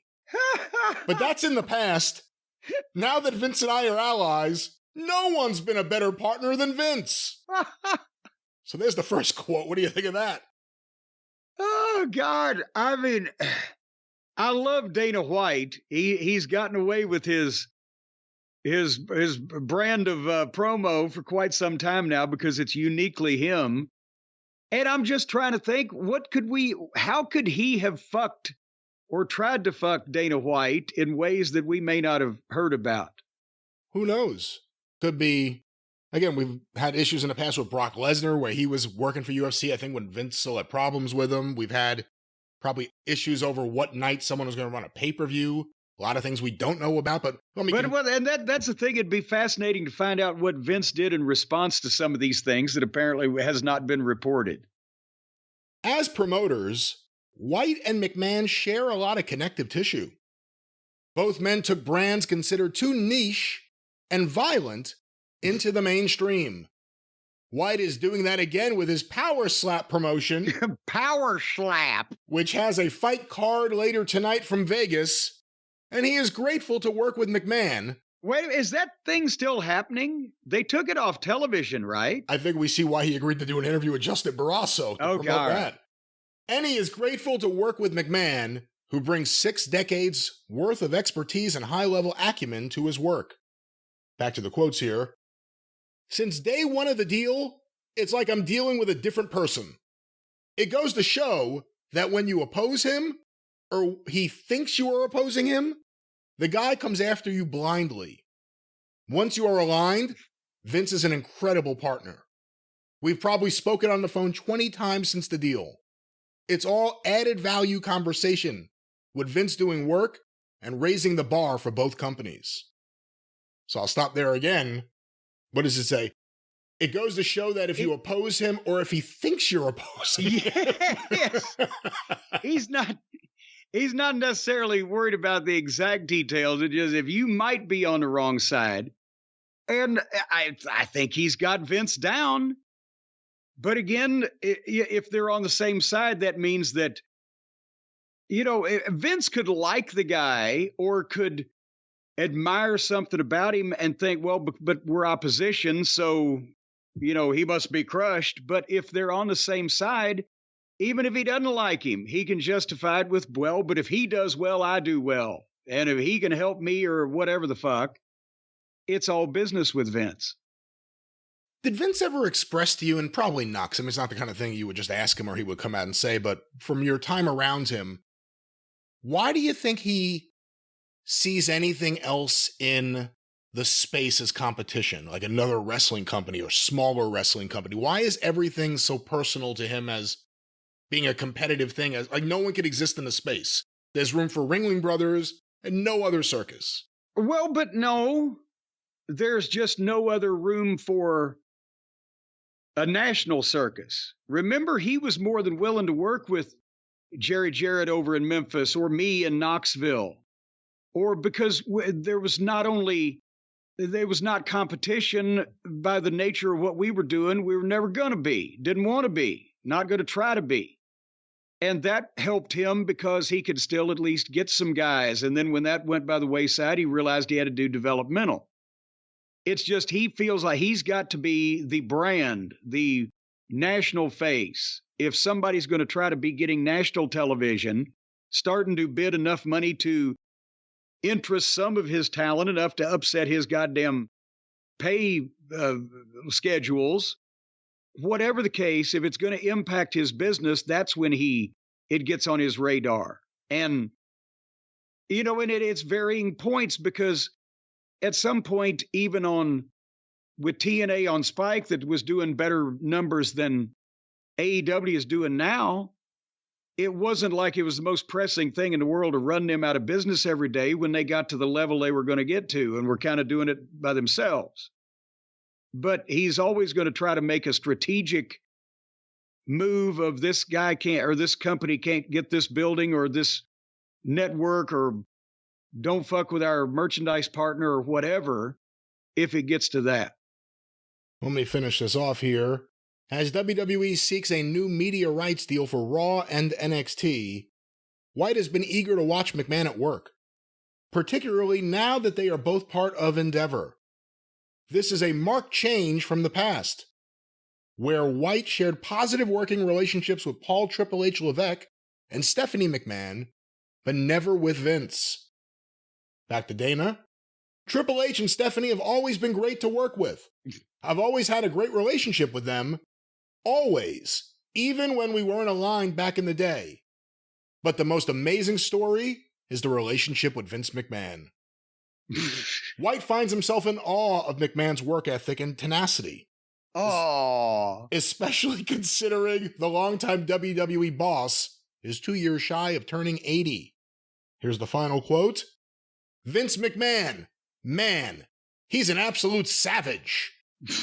Even with the stuff that went down with us in the past, I respect it. I love killers. He's definitely a killer. He's the Michael Jordan of the business world. good Lord. He's wanting the meetings to be pleasant and amicable, isn't he, Dana? Again, here's the thing is, with Dana, I think he sees that, well, we're going to be having to be in the same room a lot. And it's like with Trump. Vince loves praise and, being petted and everything in a public fashion like that, but being a man's man. And I think that the reason why that Dana White's relationship with Triple H and Stephanie may have been better is because, remember, we've talked about when Dan Severn was there in the 90s, Ken Shamrock, Vince didn't know what the fuck was going on with Ultimate Fighting or mixed martial arts, right? And for a while, it took him a while to catch up. Probably till Brock became a thing. But Triple H, because a bunch of the guys of that generation are fans of the UFC and understand that there is, or at least used to be, a crossover before wrestling got completely fucking soft and phony, and that you could get talent from one world and take it to the other, vice versa. And so, of course, Triple H is going to be more into that because, like Shane was, because it was a different generation. Vince had no idea, besides the commercials he might see on the pay-per-view Barker channel when it was Semaphore Entertainment, there are no rules. And he's like, what the fuck is this?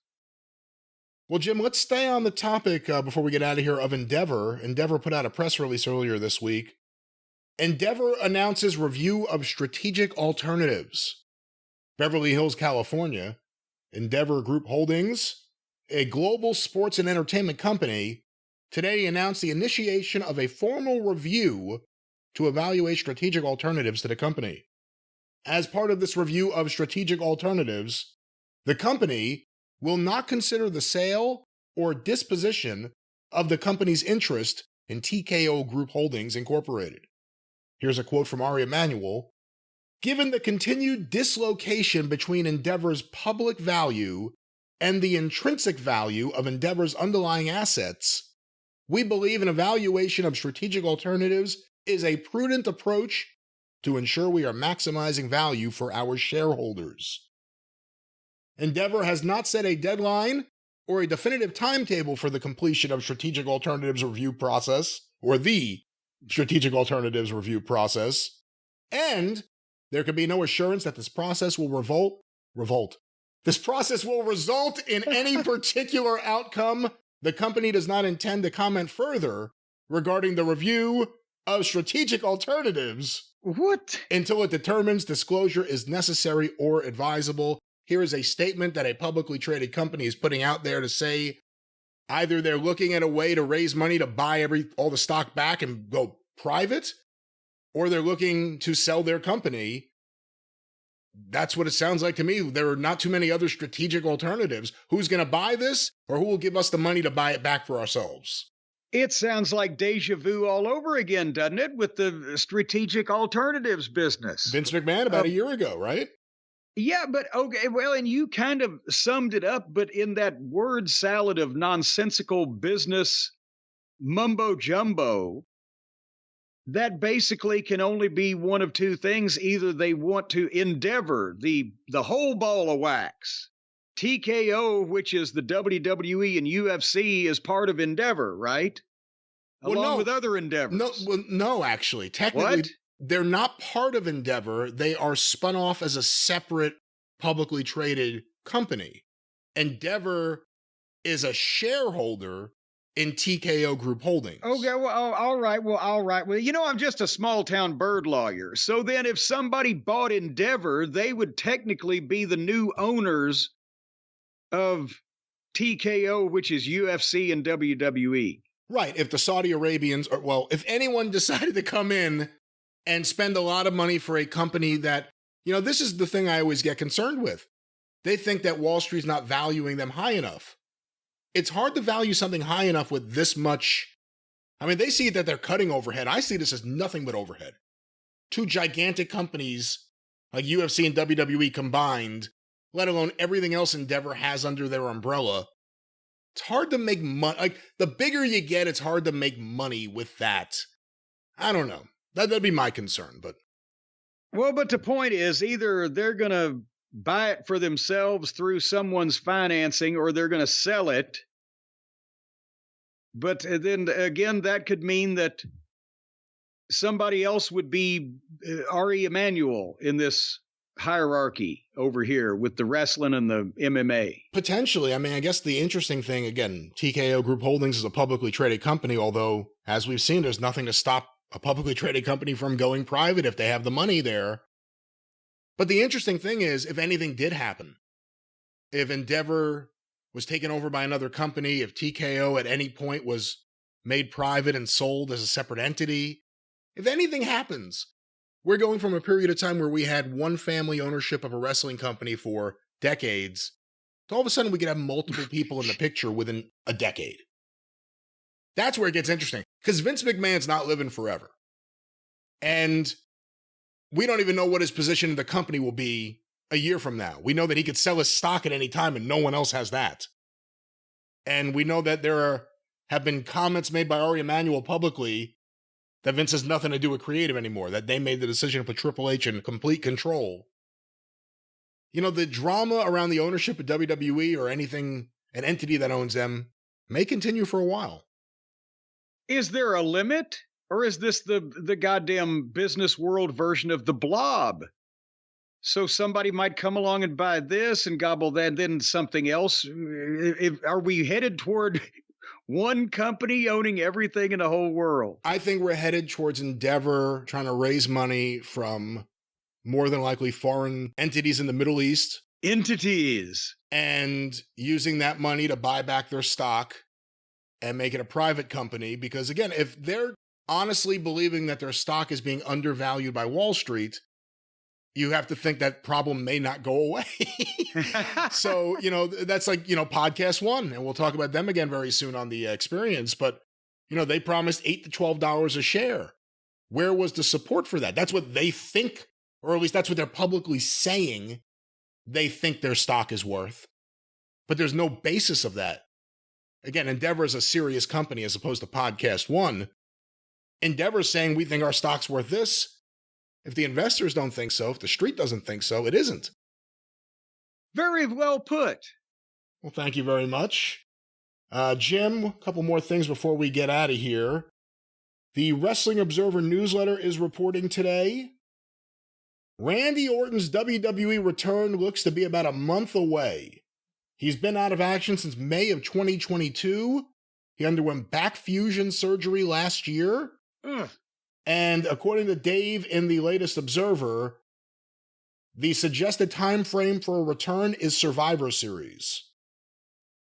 Currently, Orton is 43 years old. What are your thoughts about a potential Randy Orton return? Well, boom. He's been gone so long, I forgot about him. You know? Well, now, come on now. Not in a bad way, but he's been gone a long time. I mean, well, and boy, there you go, because how can we miss you if you won't go away? And it'll be a year and a half. And there's another major name that, boom, goes the Dynamite again. Names coming back.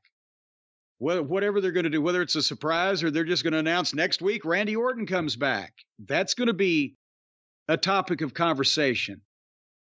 And that's the thing, and we'll talk about it more on the experience also. We went over the ratings with AEW and just the state of the star power in the roster, but the WWE is winning this war by leaps and bounds because they're boring us to death and giving us stars and people that we know who the fuck they are. And their business is impeccably run, no matter who owns it.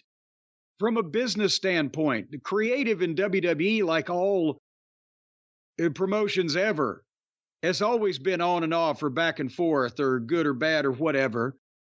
But the reason why they beat Crockett, the reason why they beat Turner, the reason why they're beating Tony, they run their fucking business, both in terms of controlling the talent and in terms of the infrastructure with the merchandising and the marketing and the production and the blah, blah, blah. That's why they've won all of this, because that's what they do. And now here comes another star, Randy Orton, to go along with John Cena and fucking LA Knight and the Bloodline and Roman Reigns and on and on and on. And Undertaker and Rock whenever he wants to show back up. That's it. Do you slot him right into a main event spot? What do you do with him? Oh, good Lord. I'm not going to try to predict because I don't know. You watch the shows. I mean, you know who's kind of where on there. I mean, do you program him with a guy like Cody? But I mean, well, here's the thing, because when he comes back, you would think there's another baby face if you wanted it to be that way, because you could tell a story he's overcome an injury, or he can come back and stab somebody in the back and be a heel. Cody. You know what you know what the first thing he says when he comes back should be? Hey, where's Riddle? But no, Cody and Orton might be a good deal. But should he come in and stab him in the back? Or should he come in and help him? And then in 6 months, stab him in the back? Well, let's look at it this way then. Top baby faces, top heels. You have Cody, you have Jey Uso. I guess Rollins technically is a baby face, right? One thinks. LA Knight is approaching that level. For heels, you have Roman. You have Gunther. I wouldn't put Nakamura at that level, obviously, even though he's been feuding with Seth Rollins. I wouldn't put Jimmy Uso on his own at that level, even though Jey Uso's kind of there right now. Bloodline. Well, Bloodline in general. Not Bloodline, but Judgment Day. Judgment Day, yeah. Would Randy Orton fit better on the babyface side, fighting along those guys, or on the heel side? I mean, eventually, I think there's a great story to be told there for Randy Orton versus Cody Rhodes. I mean, when Cody first came up, it was a part of Randy's group with Ted DiBiase Jr. Well, see, and Manu. That's one thing that I'm thinking. Does Orton come back and get the round of applause from the fans for the return, and he's another name coming back? Does he aid Cody if Cody's not going to have this showdown with Roman at WrestleMania? Then it's an old-time, dusty kind of thing to have a big star come in and stand side by side with the whichever Rhodes and then turn on him in the most heinous way possible after it's established and do that. Would that be something? Because then you get, instead of cold, you get Orton and Rhodes with meaning behind it. Well, we will see what happens. Perhaps if he does turn on Cody Rhodes, Cody will want to sue. Well, in that case, if the man that I'm about to mention is not too busy because he's winning cases and getting judgments all over the world, he needs to call this man.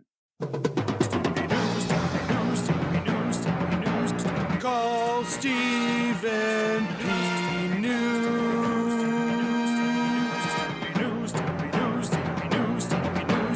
If you need to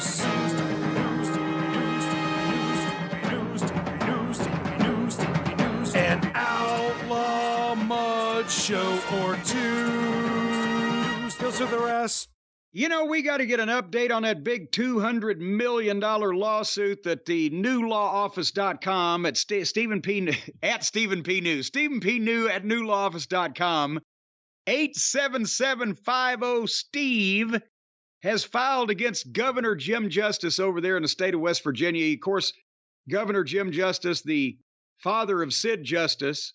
No. And I wonder if that has wound its way through the court anymore. Haven't heard an update because they're trying to slow it down over there in the state of West Virginia. Can you imagine how many Tudor's biscuit worlds they're going to have to open to earn $200 million? But nevertheless... Hey, I got a complaint about your Stephen P. New plugs. How is that? Who's complaining? One of the listeners wrote in, they said you're a liar. Well, in what way? You said the phone number is 1-877-50-STEVE. Yes. They said you're a liar. It's 50-STEVE. They dialed 50-STEVE and it went to the wrong place. Oh, God damn it. You see, you need to tell the truth. Do you think... And this is why 507-8383 is the right way to go. Do you think that any reasonable human being in dialing a phone number is going to dial goddamn 50-STEVE as 5, the letter O, Steve, instead of 50-STEVE? Any rational, reasonable human being. Well, this is one of our listeners. Clearly, it's a rational, reasonable human being. Well, one of them could have snuck in past our testing protocol. But nevertheless, if you've been wrongfully terminated, harmed, hurt, injured, slapped about, or otherwise mistreated, and you need legal recourse, regardless of whatever number you call, just make sure you call his number, Stephen P. New at newlawoffice.com, 877-50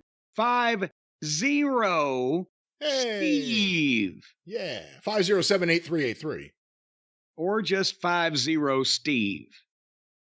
All right, well, we will end with, I guess, I don't know if this is a story to end with here this week, but oh boy. We'll do, I don't even know if I'm going to go to the story, but we have the headline here. This is from Cultaholic by Aiden Gibbons. Let's give him his byline for this. Marty Jannetty wants to be remembered for sex, not his wrestling. Do I have to go further than the headline? Or does the headline say it all? Well, I guess that's a pretty good summation, but dare I say that maybe we want to take a look into what Marty's reasoning is for this? Jannetty often reveals aspects of his sex life on Facebook. He recently claimed to have lost his virginity at the age of 5. What? Here's a quote. Here's an issue maybe you can help me with, because I think it still affects my present life. The first time I ever had sex, I was 5 years old. Okay. But don't ask me about it because I was too drunk to remember it. Oh, all that was right. a Ray Stevens joke, wasn't it? I don't even think he went all the way to 5. I think it was like 5. 10 or whatever, you know.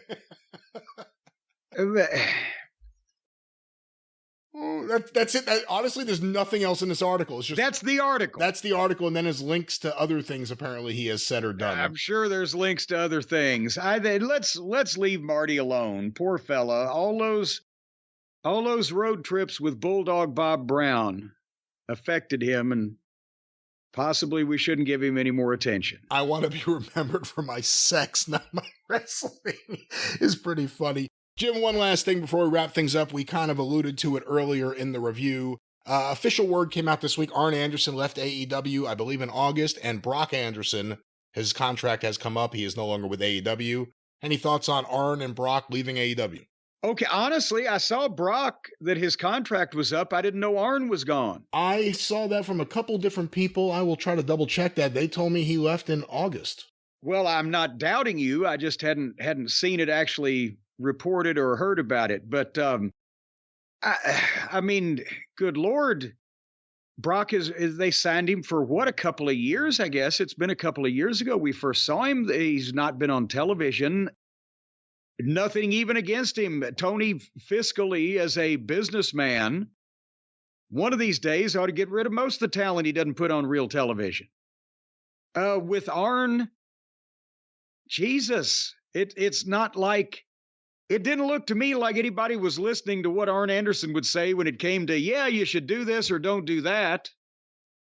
So I don't know what good he was doing besides, I'm sure it was nice to have, a regular employment gig, but I would think that hopefully at his age and with that regular employee gig being only a day a week or whatever, that he's not in any immediate need to go to work or get a part-time job.